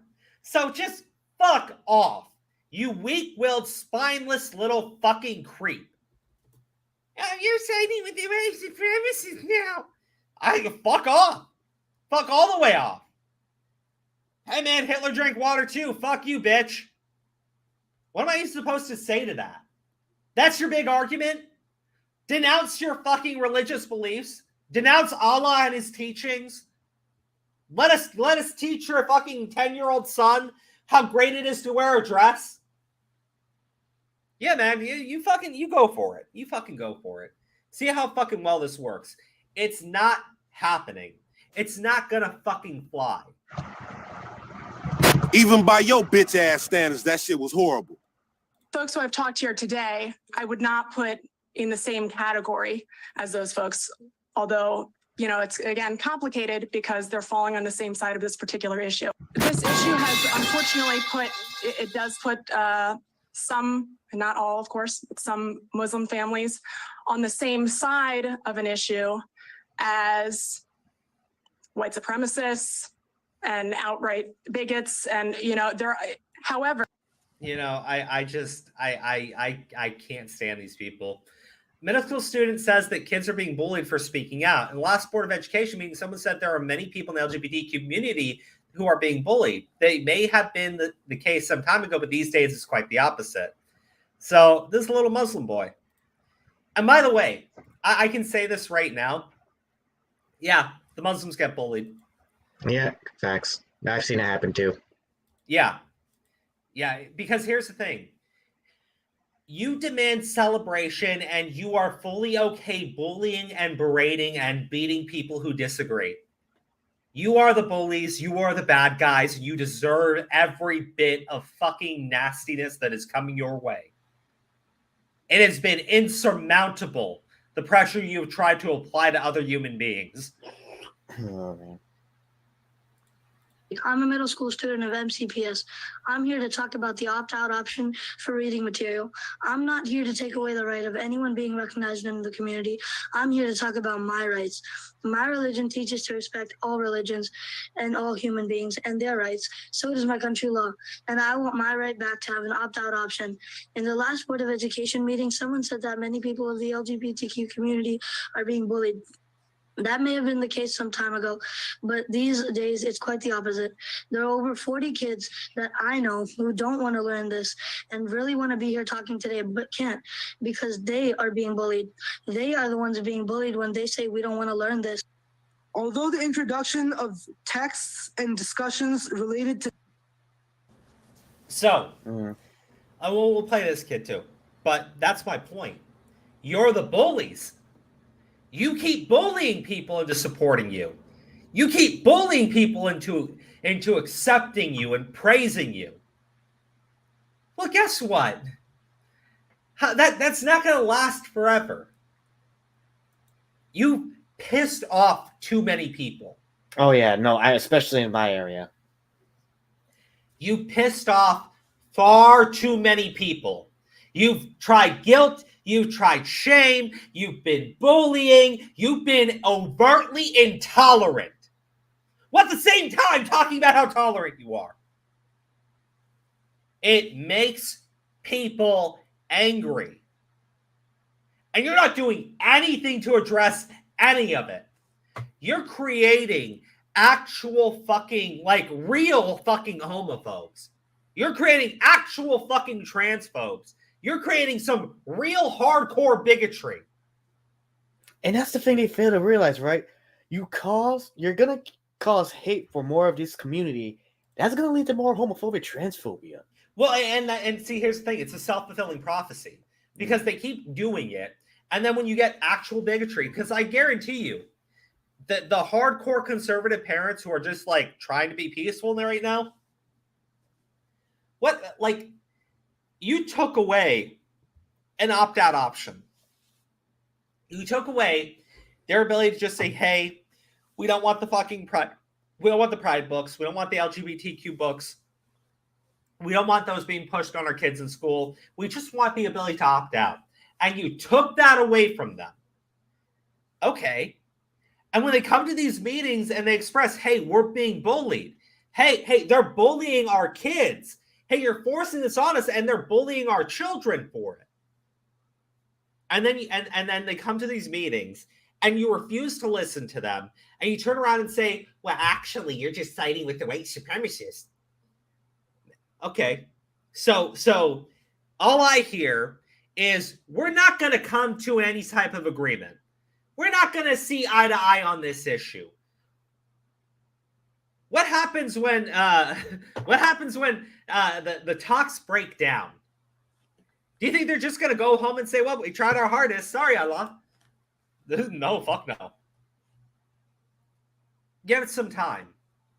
Give it some fucking time. And then try to police those communities and watch how fucking bad it gets. I mean, it's starting. It's not going well right now. Well, yeah, actually, let me address this. Hey, Comic Crow, have you noticed the lack of rainbow flags on corporations' Twitter accounts? That's because they're realizing that there is no more market share to be gained off of promoting this shit. Oh, yeah, like how Microsoft changed their Xbox logo. Microsoft did, the MLB did, a bunch of these organizations that normally like pump this shit out all month are starting to walk it back because guess what? This is a small community that no longer has the ability to manipulate fucking algorithms on Twitter to show faux fucking support and ban anybody that disagrees. So now people feel more comfortable coming out and talking about it. Yeah, no, like misgendering, which used to be like a big fat no-no on Twitter, that's gone now. That's fucking gone now. You can't just ban an account for it. What happened with the whole, like, what is a woman? The fucking Matt Walsh documentary. That people at Twitter tried to defy Elon Musk and get it, like, taken down. Like, super duper suppressed. How'd that work out? Head of Trust and Safety's gone. Bye, bitch. Yeah. It's out there. It got, like, what, over 100 million views over the weekend? Yeah, man. Streisand effect's a bitch. You're failing. You're failing. You're failing. You're failing. And you're going to keep reeing and screaming because it's all you know how to fucking do. You don't know how to come eye to eye with other people. You don't know how to come to terms with other human beings. You don't know how to seek agreements with other people. All you know is bullying, guilt, and shame. And what's going to happen now? What happens when all the corporations realize, hey, pandering to your community is just costing us money. We're out. We're done. How long do you think this shit lasts? I'd love it if we could just, I don't know, come to some sort of eye to eye, come to some sort of agreement where we agree to just tolerate each other's existence. Because, again, me necessarily, like, I grew up in San Francisco. Me personally, I don't care about, like, the pride parades and everything. I don't. But I know, as a kid growing up in the Bay Area, how easy it is for your fucking nasty-ass kink shit to be thrown into my fucking face. I don't need fucking kids in photos with men dressed in fetish gear. I don't need to see a dude walking around with dildos plastered all over their fucking body. Well, kids are present. I don't need to see that shit. I don't think anybody needs to see that shit. And the problem is, I can look at it and go like, hey, fucking stop. And you look at it and you say, oh, stop being a bigot then. Yeah, man, it doesn't work anymore. It doesn't work anymore. And again, a lot of it is because Elon Musk bought Twitter, and Twitter is a space everyone can go to easily communicate and conversate with each other. You've lost this battle. You're starting to realize what that means. You're starting to realize that the general public actually isn't down for it. And so you're pushing even harder. You're demanding even more because you're stupid. You have no fucking tact. You can't think. How does it end? How does it end? I look at like groups like Gays Against Groomers, right? These are queer people that are coming together specifically to stop the pushing of a lot of the sexualization of children.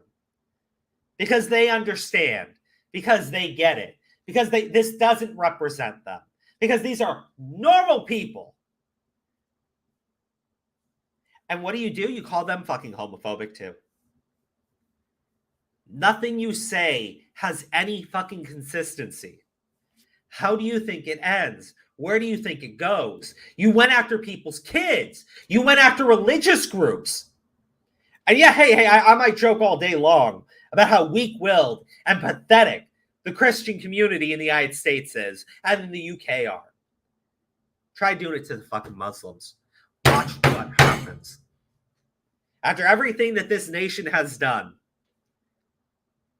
try going after our kids. Try going after our youth. Try it. See how badly it ends for you. If that's what it takes, keep it up. Keep it fucking up.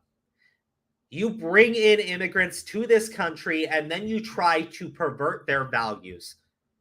You bring immigrants into this country, you tell them how much you fucking love them, and then you go after their kids. See where it ends. Tell yourself that you're on the right side of history all you fucking want. There's a big difference from tolerating someone else's existence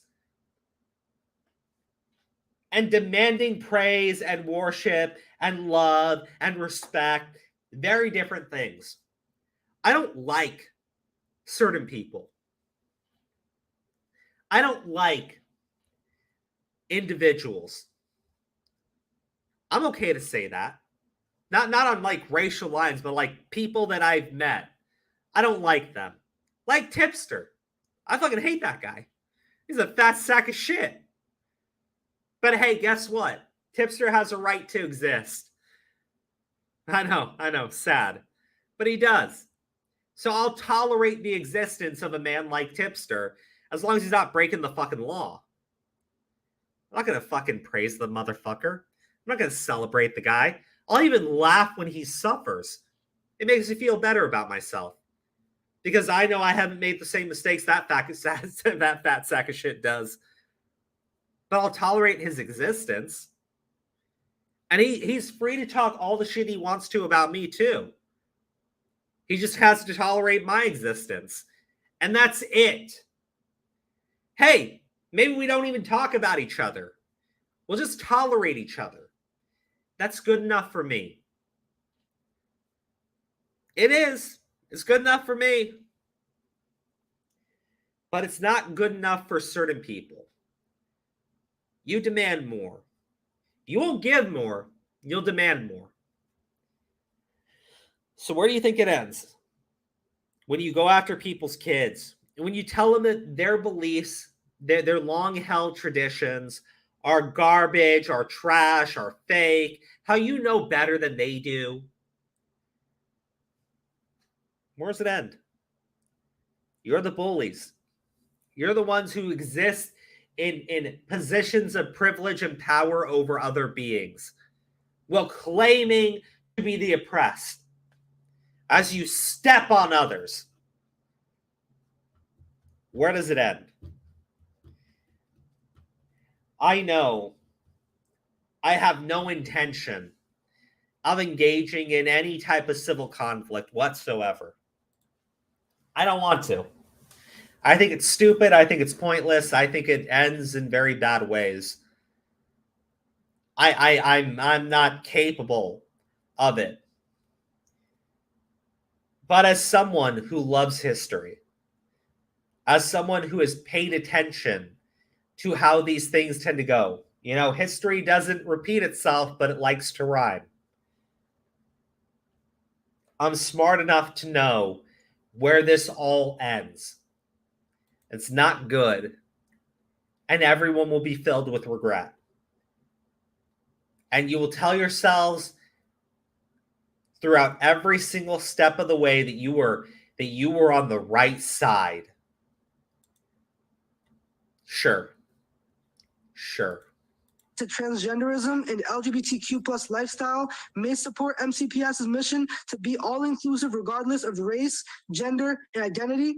I don't believe my first grade and third grade cousins are prepared to read and discuss about such issues at MCPS. The issue of gender and sexuality are influenced by our faith, and we should not be caricatured as intolerant. And our faith perceived to be subversive because it doesn't align with your beliefs. Intolerance of the faith community threatens to erode support for religious freedom, therefore eroding the benefits it provides for everyone, religious and non-religious. Pluralistic societies that value human dignity and do not view faith communities as a problem to be eliminated will only thrive and prosper. I respectfully request the restoration of the opt-out option at MCPS. Thank you. Takbir. So, those were Muslim students speaking up about this, right? They're not demanding that you take out a fucking Quran and praise Allah. They're simply stating that they want the ability to opt out of your fucking garbage. And so you call them subversive. You bully them. You tarnish their beliefs. You mock them. You belittle them. See where it goes. See where it fucking goes. I won't have an ounce of fucking sympathy at all, no matter what happens next. Because you brought it on yourselves and you don't even care and you don't even see it and you're convinced that you are right. By all means, by all fucking means, watch where that goes. I don't have the ability to fucking care if something terrible happens after the fact. Because I've said it, I've warned, I've been the canary in the fucking crow mine. Not that many people are watching, you know, but still, I've tried. And there are days where I'm just like, you know what? I just want to sit down, get some popcorn, and enjoy the fucking fire.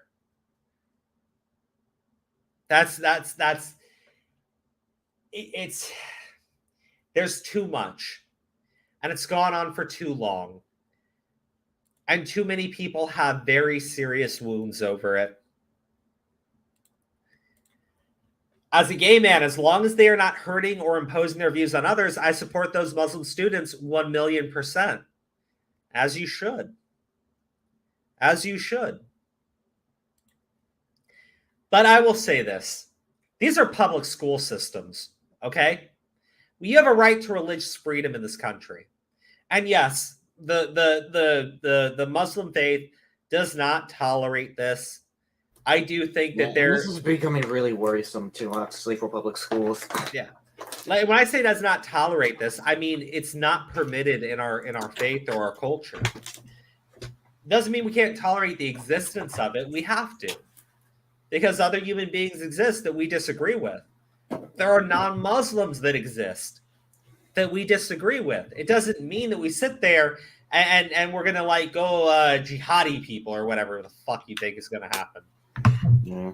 But you turn around and you demand that we subvert our own fucking culture because it doesn't align with yours. You are public fucking schools deciding that religious freedom does not exist because it doesn't tolerate your viewpoints. It doesn't accept what you believe. And so you're going to sit there and you're going to tell Muslims, fuck you. You have to take it. You have to fall in line. Your children are our children. Yeah, watch how fucking well that flies. Not, like I said before, it's not going to end well at all. And the thing is, I think they know it won't end well. And I think that they're hoping for something bad to happen. And that's the sad part. Because there's no way you look at all this and you say, well, this is just how it's going to be. Yeah. Let's talk about another community, the Armenians.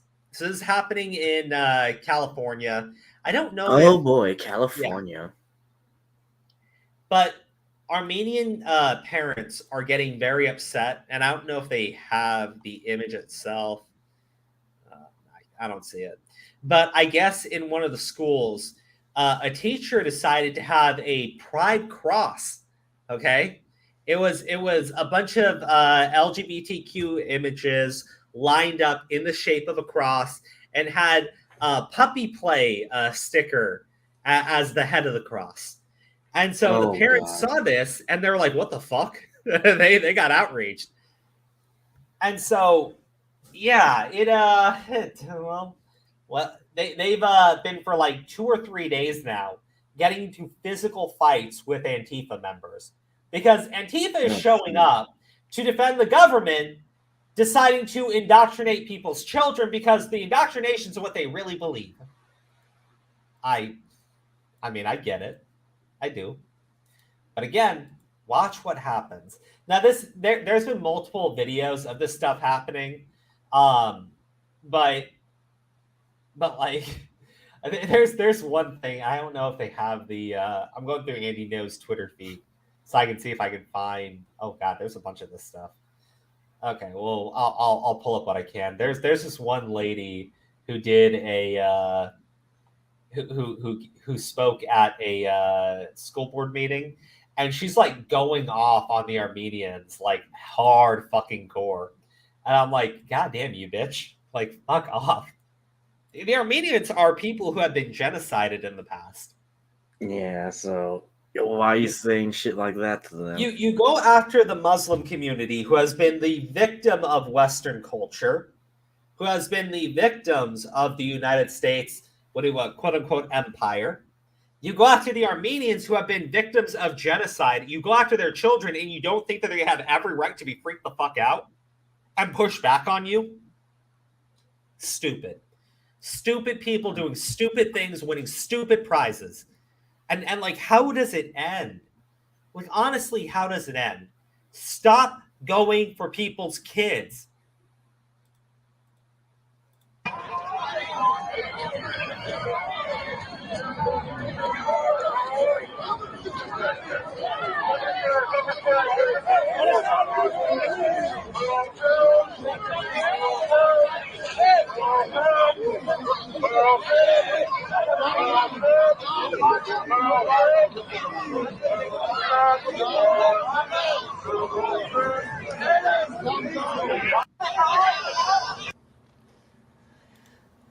It's a school board meeting. It's a school board meeting. It's a school board meeting. These are parents whose children are in these schools. Why the fuck are Antifa members showing up to pick fights with the parents? Their kids aren't going to these fucking schools. If they are, let's pull down their fucking masks and take a look. They want access to your children so they can ensure their ideology flourishes. Because they're not having kids. They're sterilizing their kids. They're sterilizing themselves. So they want yours. Don't let them have it. Don't let them have your children. Let's see. Let's see.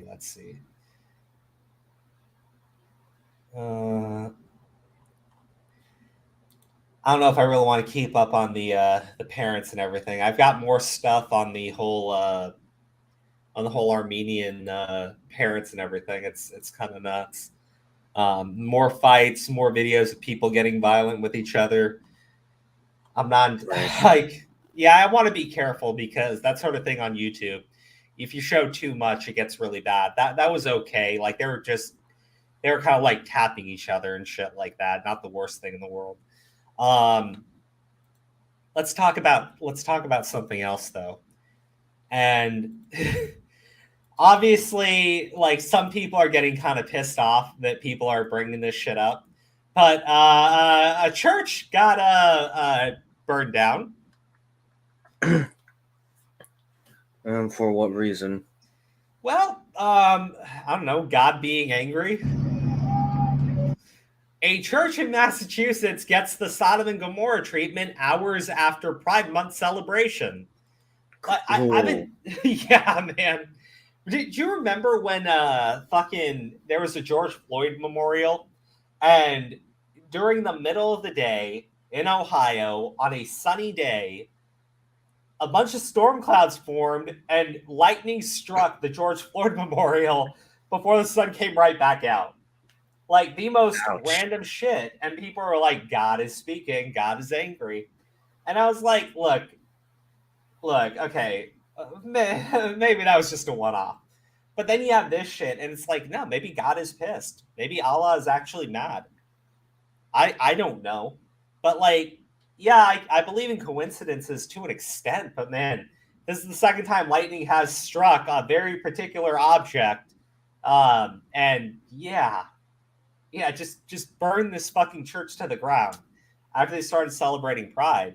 Like, I don't know, man. Like, I don't know. I'm not going to sit there and go like, this is proof that God wants the gay people gone. No, I don't think it's that at all.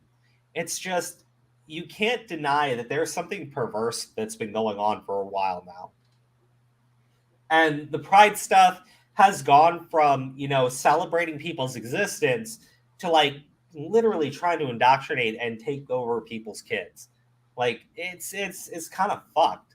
The whole thing is kind of fucked. So when I see something like this, I'm like, dude, maybe God's just like fucking gotten tired of it. And maybe God's just fucking done. What do you do? What do you actually do? Like, look at this. Bro, lightning. That like, isn't apocalyptic. Oh man. Bro, I'm just saying, man, like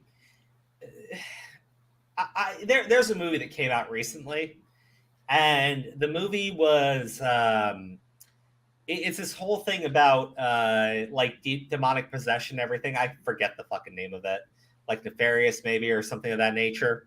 But there's a scene where like the priest or the main character is talking about how, look at how tolerant the world has become. Look how great everything is now. Look how we've overcome all of these struggles and, people like saying all these like good things about humanity. And the fucking demon-possessed guy is just like fucking chuckling there and talking about how fucking stupid humanity is. Like, you have kids that graduate without the ability to fucking read books. How we have like more slaves today than the Roman Empire, and like the majority are sex slaves. It's like evil exists. Evil's just out there in the world, bro. put it like this, right? And don't get me wrong, I don't want to bring up Trump too much, but like, they're going after Trump, and you got people on the left celebrating them going after Trump. And I'm like, I get it. I think people on the right would celebrate right wingers going after Biden. Like, let's be honest, that's just partisan politics. But they're more eager to do that than they are to stop the fucking people on the Epstein client list. They don't even give a shit about that. They don't fucking care about that. Hell, most people don't give a shit about that. So what do you do, man? Like, honestly, what do? Evil does exist. Evil is tolerated. You can't deny that there is a worship of satanic imagery that goes on in this country. Oh, yes. It exists. It's real. It is real. Let's not forget, evil people, like you said, exist. Look at all the killers that come out in here on a daily. Even the most shocking people, like, the people that run into, hit their car into businesses and buildings are evil people, probably. Well, I mean, look at what's been going on in major cities where they just, like, let criminals run rampant and terrorize communities. Yeah, dude, look at the Jordan Neely thing. Yeah, you can, like, sit there and go, like, oh, I'm so sad he died. I'm like, bro, I'm sad that you let this guy, like, run free for fucking years. I'm sad that a guy that tried to kidnap a child got 4 fucking months. I'm sad that a guy that attacked 2 elderly people 2 years apart from each other never was in a fucking prison cell. I'm sad about that shit. I'm sad that somebody felt the need that they had to restrain him because clearly the authorities didn't give a shit about putting a stop to it. I'm sad about They're that. letting minorities roam free that have a huge record. Dude, here's the thing. If Jordan Neely was actually, imprisoned none of that shit would ever happen. Or like thrown into a mental health facility, like actually forced into one, given medication for his obvious fucking issues, he'd probably still be alive. Maybe he could have actually done something with his life. Instead, no, dude, he dies getting choked out on a subway after threatening to attack people. That's sad. I'm not gonna sit there and accuse everybody there of fucking murder. Like, and that's the funny thing. I still find it funny. His family did not give a shit until after he died from that viral fucking video. Dude, his uncle is like, I forget the name of the Marine. But he's like, the Marine should get no plea deal. None whatsoever. He deserves to burn. He deserves to go and it's like a day or a week later, the uncle, who also has had 40 fucking arrests and keeps getting plea deals, was arrested with stolen credit cards and a knife. It's like, bro, he's can't. That bullshit. He is fucking can't at this point. Can't at this point. Oh man, it's a terrible thing that's been going on. I know, unfortunately. I think it's been happening ever since George Floyd happened. Well, yeah. And like, it was from Planned Parenthood. Planned Parenthood, which again, the whole thing is abortions. Whole thing is just abort. I'm just rainbow flag, progress flag, bisexual flag, pansexual flag, polysexual flag, asexual flag, demisexual flag, lesbian flag, non-binary flag. There's more. Gender queer flag, gender fluid flag, transgender flag, aromantic flag, agender flag, polyamory flag, intersex flag. Look, I'll just be honest, okay? I really just don't give a shit about any of this stuff. Like, I don't need a straight flag or a questioning flag or whatever the fuck you would call something like that. I don't think we need shit like that. I think if you live in the United States, the American flag is literally the only thing that you need. Because that's what binds you together with everybody else that lives here. And you denigrating it, you talking shit about it, you fucking like pounding your fist in to demand special treatment over others. To me, I find that whole thing just to be nasty and stupid. Listen, I can talk about the evils that America has done, of which there are many, they are numerous, and many are still ongoing. But I'm still an American citizen. I still am. So are these people. But they hate the flag. They hate the thing that binds us and keeps us together as a society. Yeah.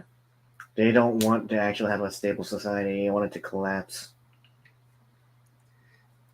Is there a groomer flag, Crow? Yeah, whatever is on Vouch's fucking profile. Sorry. Sorry. But listen, I can talk about the terrible things the country has done. It's not coming from a place of blind patriotism. This country ain't any saints. Let's say no, that. it's not. Like, I'm not coming from a place of blind patriotism. I'm just being honest. You should be totally okay celebrating the American flag as an American citizen and at least realizing it's what you share in common with everybody else that lives here. It's why we should take care of each other. It's why we should strive to do better. But instead, we've divided ourselves up into these like incomprehensible portions where everyone is demanding to be treated better than the next. I don't know. Maybe it's because I'm mixed race. Maybe because I'm not part of the LGBTQ community of whatever you want to call it. I see no value in this stuff. I don't, and I probably never will. But one thing that I do think needs to probably be addressed before any of this other stuff. Mm-hmm. Fucking Elliot Page. I said Elliot Page. Not the other name, because I'm doing better. See, no dead naming. Look at that. But yeah, Elliot Page transitioning. And it ends with Jesse Smollett because Elliot Page reveals chilling transphobic attack outside LA hotel. I'm going to effing gay bash you faggot or whatever. Bro, God. like, I'm sorry, man. I'm just going to be honest. You want me to believe that in LA, somebody went up to Elliot Page and threatened to gay bash them by literally screaming that they were going to gay bash them? No, X to doubt. Bro, even if you told me you were in like deep southern fucking Alabama and shit, like if you told me you were in the Appalachian Mountains and shit like that, I don't think that they would specifically scream out, "I'm going to fucking gay bash you." I don't think that would happen. I think that they would either, one, maybe they would call you the F slur. Maybe they would do that, right? Maybe they would even threaten violence against you. It's just the idea that they literally screamed out gay bash. No, I'm sorry. Nope, didn't happen. Did not fucking happen. And then you want me to believe in LA, at a hotel in LA? I'm going to guess you're in the wealthy area because you're Elliot fucking Page and you've got oodles of fucking cash. You were not staying in the fucking ghetto and shit. Yeah, fuck you. Fuck you. Because now what's going to happen is a bunch of queer people are going to run over and go like, look, see, homophobia still exists. They're trying to kill us. It's like, no, it's just some dumb bitch making shit up. By the way, I'm not saying bitch because they're actually a woman or anything like that. No, I'm not being transphobic. I call men bitches too. I call men that behave like little fucking girls bitches. And guess what? Jussie Smollett, Elliot Page, same thing to me. Bitches. Bitches that don't know anything, don't know how to act right. Vic, by all means, jump in anytime. Well, the problem is I can't find the time to jump in at times. So I was like, God damn it, Crow. You already said half of the shit I could have already said. Or by the time you finish, you're like, I lost my train of thought.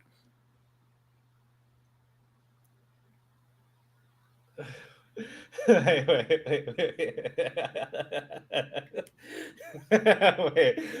Someone said something. I think it's funny. Is it what Bell said? No. I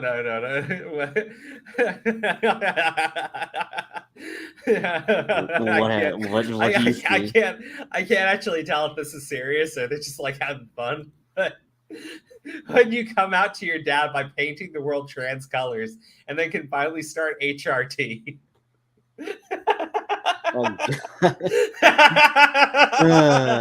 Man. Kakarot, I'm going to gay bash you. I can do. hear that in the Lanny Pator voice. Dude, I'm just like, this is funny. This is actually, I can't even tell if this person's being serious. That's where we are in the world right now. I can't tell if they're actually being serious, but it's funny. I fucking love it. It's fucking hilarious. Oh, dude, good job, man. You got to laugh out of me. Okay, all right. Let's finish up with the big story tonight.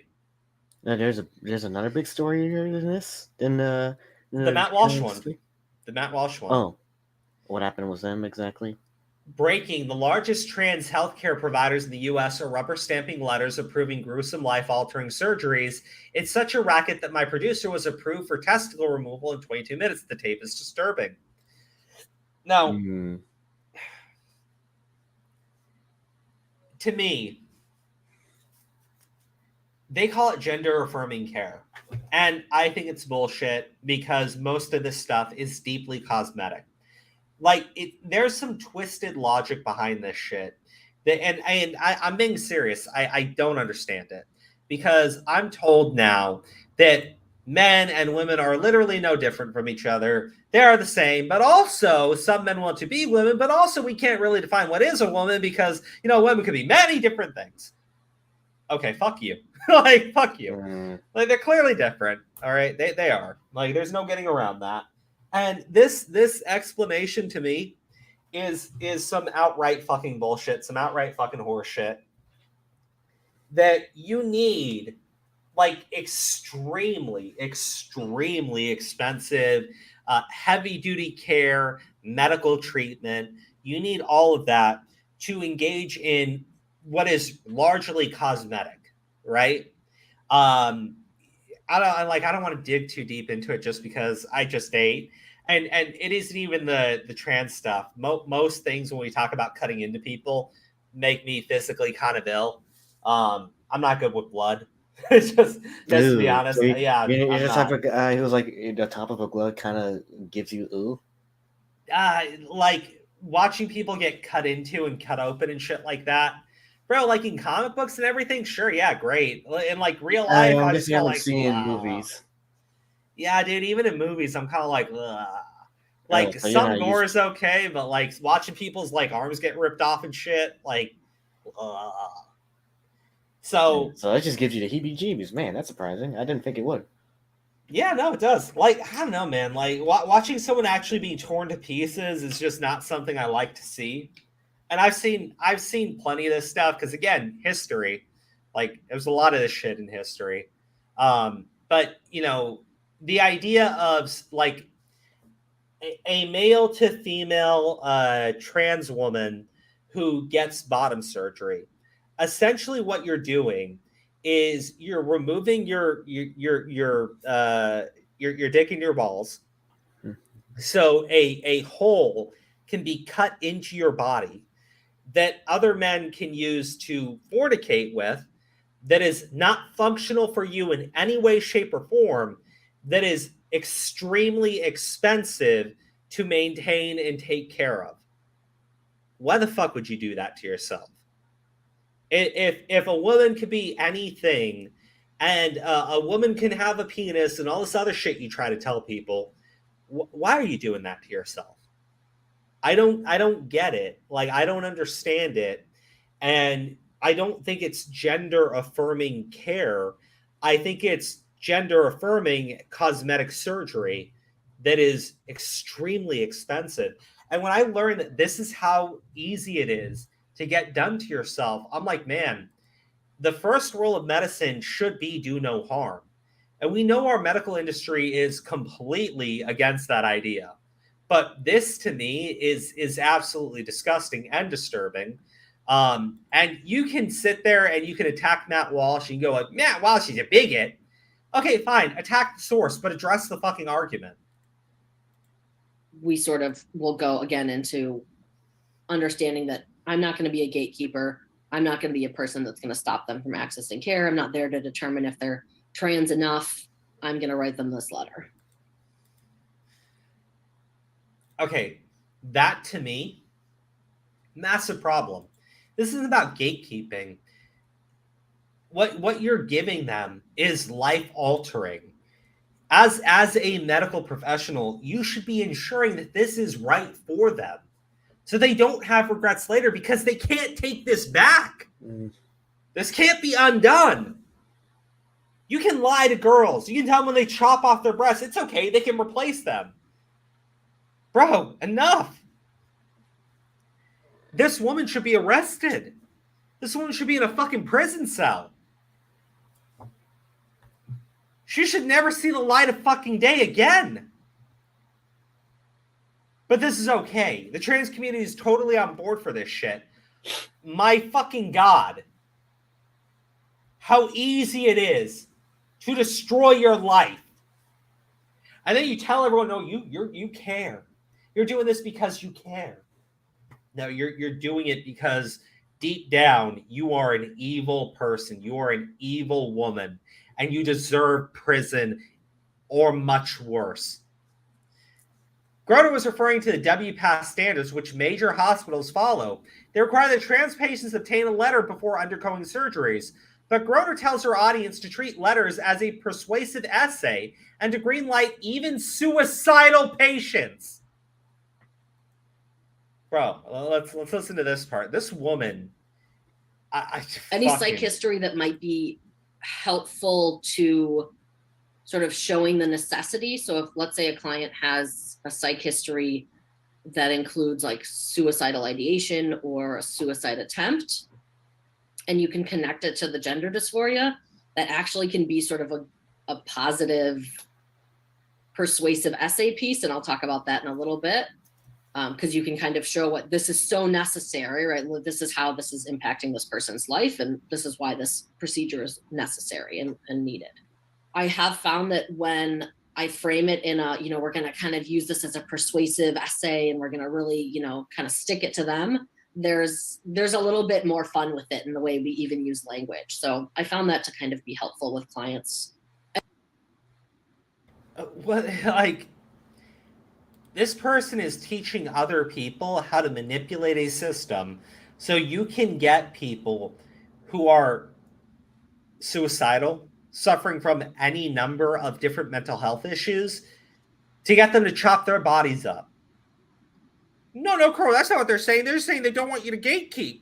My fucking God. There's a reason why you ensure somebody is right for this. There's a reason why you ensure somebody is making the right choice, because this shit can't be taken back. But you're sitting there going, well, I just care. I'm the big trans ally. I just care more than you do. You're just a bigot. Like, dude, clearly you don't. Obviously you fucking don't. You just want to be fucking right. You're okay letting other human beings suffer. The fuck is wrong with you? Maybe they are actually trans. Wouldn't you want to just make sure that if they're not trans, that they don't destroy their fucking bodies? Make sure that, hey, maybe they are trans, but maybe they are suffering from some much deeper psychological issue. Maybe they are suicidal because they're depressed.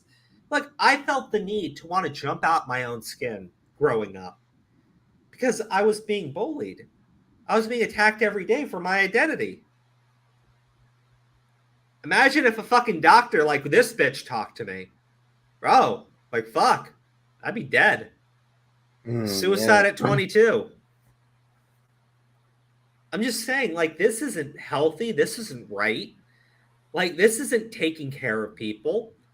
This is disgusting. You're an awful human being for doing this, and you belong in a prison cell. You belong in a fucking prison cell. God damn. Groner explains that insurance companies won't pay for these surgeries unless the patient is diagnosed with gender dysphoria. So she says healthcare workers should provide the diagnosis. We're using that diagnosis, she says, to ensure clients get the necessary treatment. So they could not have gender dysphoria. But according to this person, it's okay to lie and claim that they do have it. So the insurance company will pay for the surgery. If they don't have it, why would you be giving them the surgery? You awful, disgusting rodent. And who's asking us to write these letters? So oftentimes we're being asked by surgeons or physicians, but in reality, it's really for the insurance companies. That's what the letters are really for. And I think that's important for us to keep in mind. We have to use the DSM in our letters for insurance company. So I'm not going to spend a lot of time on this. As y'all can tell, I'm not like the biggest DSM fan. So I just think it's important to highlight because of this requirement. And this is something I'll explain to the client. So I'll talk about, your insurance company is saying as, or sort of a requirement for this letter for the surgery that you have to have this diagnosis. And we'll kind of talk about that. So knowing that this, sort of American Psychological Association or DSM, there's this history of pathologizing and categorizing queer people as sort of sexual deviants, there is that minimal trust. So what I talk about is that we're using the diagnosis to ensure that clients get that necessary treatment. If they don't have it, you should not be giving them that surgery. This is evil. This person is fucking evil. Yeah. Through and fucking through. Dude, Vic, I mean, I'm gonna burst a fucking blood vessel. Like, I'm so glad we're done listening to him, but like, my fucking god. Yeah, let me tell you how I feel for the sound of a sound pad here. Hold on, I gotta switch mics real quick. This is basically every time I hear things like this is what goes in my mind.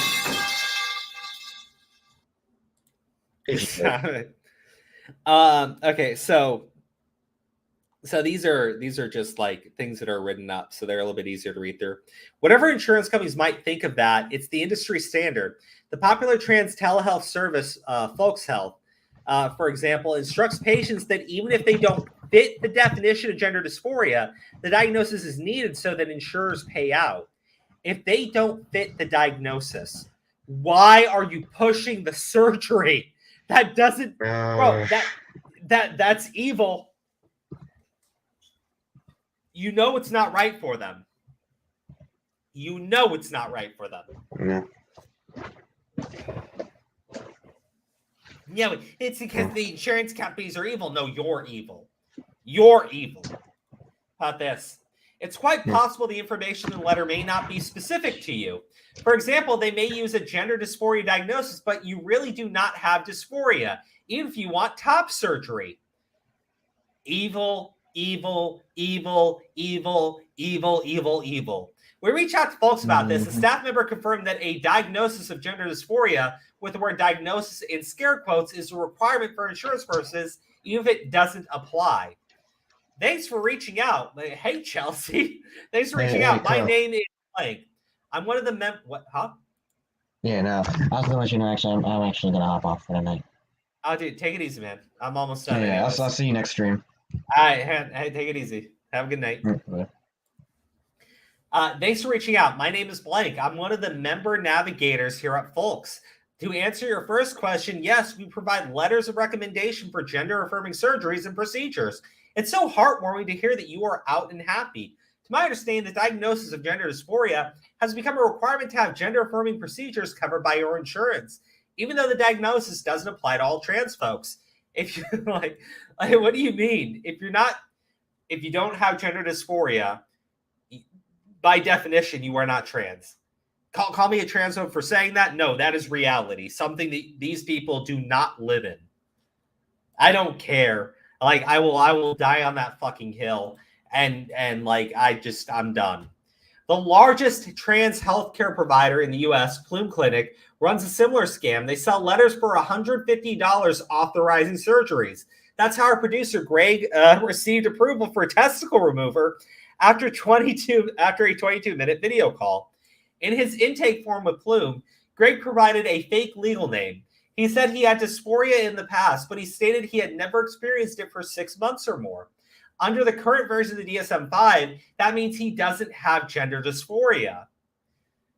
There you see, it's clearly listed over here. Yes and no. They'll lie and they'll argue he made all this shit up. By the way, it's because they're disgusting human beings.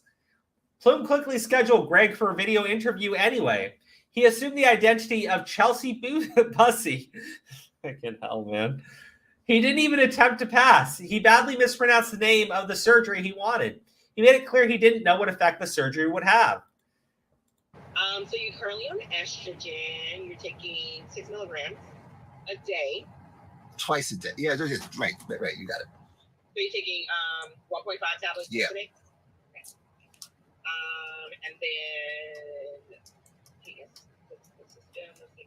significant history. All right. Okay, so let's kind of get into this a little bit. So you are seeking what surgery? Things that are of course you probably know things that are irreversible when it comes to estrogen-based therapy is breast development and testicular shrinkage, right? But there's always a possibility for hair growth to come back. That may change with orchiectomy. Once you stop, once you don't no longer have your testes, you no longer have the ability for your teeth to convert to BHT because you don't have as much teeth, right? So hair growth, facial and body hair may change after orchiectomy. Fat redistribution is affected by the estrogen. So you may have less of a change of fat redistribution if you ever stop eating, but it may change as a whole. So it kind of does have a benefit without the spironolactone, but you still probably would definitely want to take estrogen as long as you right. I'm not complaining about the daily pills, just to be clear. I'm just saying if it accelerates it, then it makes things faster, then that's bad. So, look, again, this dude obviously clearly doesn't have it. He's not even trying to fake it. And so it was just like, oh, yeah, sure. He was like, so you're taking 1 point whatever milligrams of estrogen once a day, twice a day. I mean, yeah, whatever. And just like, oh, okay, whatever. Let's keep nodding along with it. Nevertheless, Bloom's nurse practitioner said she wanted to write the most solid letter possible to justify surgery. Greg tells her that he once wrote an essay in school about being a woman, which everyone thought was ridiculous. Fucking Christ, man. Give me a little bit of history with your gender dysphoria. That may kind of help me. I want to make this letter as solid as possible to be like, this orchiectomy is definitely needed. I'll tell you, I'm happy to. So when I was in school, and I actually wrote a big essay for admission to a club about how I didn't feel like my biological sex went along with how I felt, and I told people that, and they thought it was ridiculous. So because they thought I just look like a guy, so they like this is ridiculous.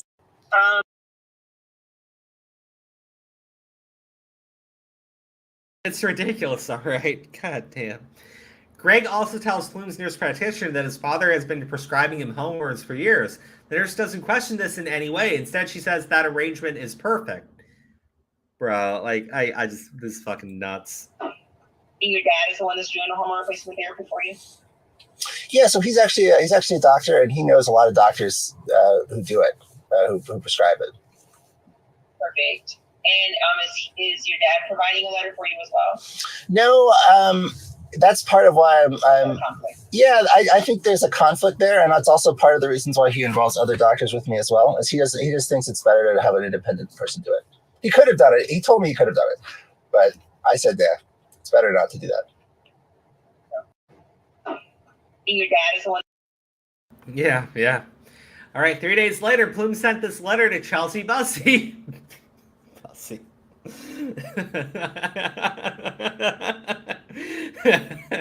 Who does not exist, saying he was experiencing significant ongoing gender dysphoria. The letter strongly recommended Chelsea for testicle removal. Despite these okay, hold on. Chelsea Bussey is a patient in my care at Plume Health. No, that's not what that means. Oh my God, fucking hell, man.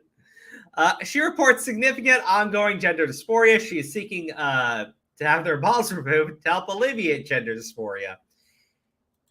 The key here is that they are purposefully misdiagnosing people with gender dysphoria to push extremely life-altering mutilation onto these people, something that they cannot take back. That is evil. that is evil on every single level. Man, I can't. I'm done. I'm fucking done. Incredibly disturbing thread. Yeah, it is. Elon Musk got involved. Good for you, man. There you go. Fucking Christ, man. I'm just gonna like all of these. Yeah, here's the thing. If you want to tell me, well, Matt Walsh is a bigot. He's a bigot. He's a bigot. He's a bigot. And he's whatever. You need to actually justify everything that's there. And if your only response is going to go, well, he made it up, he's lying, this isn't proof. I'm done with that argument from these people because they claim everything that like paints their fucking garbage in a bad light is fake and it's all made up and it's fake. Dude, then fucking Folks and Plume and this gross woman who's clearly saying all this shit, it's clearly saying all this shit in all these videos, they can sue him. They can sue him, and apparently they'll be right. Let me see that happen. All right? I'm done with it, though. I'm done. This is wrong. This shouldn't be happening. It's only going to get worse, though. It's only going to get worse. I don't know how you fix it. I don't know how you do away with something like this. I just know that it only leads to a bad place. Anyways, guys, that's it for the stream. I appreciate everybody for tuning in tonight. Haven't streamed in a while. Been trying to focus on my personal job and my personal health and everything. Not my mental health, my like physical health, dude. I need to get off my ass and go work out and shit. So I appreciate everyone for tuning in. I'll try to have another stream on Friday. I said try. But I do want to get back to talking to you guys because you helped me vent out a lot of my frustrations with the world, my hatred and my overt hatred of hate and other hateful things. But yeah, no, it was a good time. I really appreciate it. Appreciate Vic for being here. And I see my mom's in the chat going like, very disturbing. Hey, everybody. You want to accuse me of being like this, all these awful things? This is the woman who raised me. It's all on her. She taught. I am what she made me. That's it, guys. You have a good night. Bye. Oh wait, what am I thinking? Well, you know how to end the stream. You've done well so far, but up until now, I've only been using a mere 5% of my power. Now let's see how well you fare against my Biden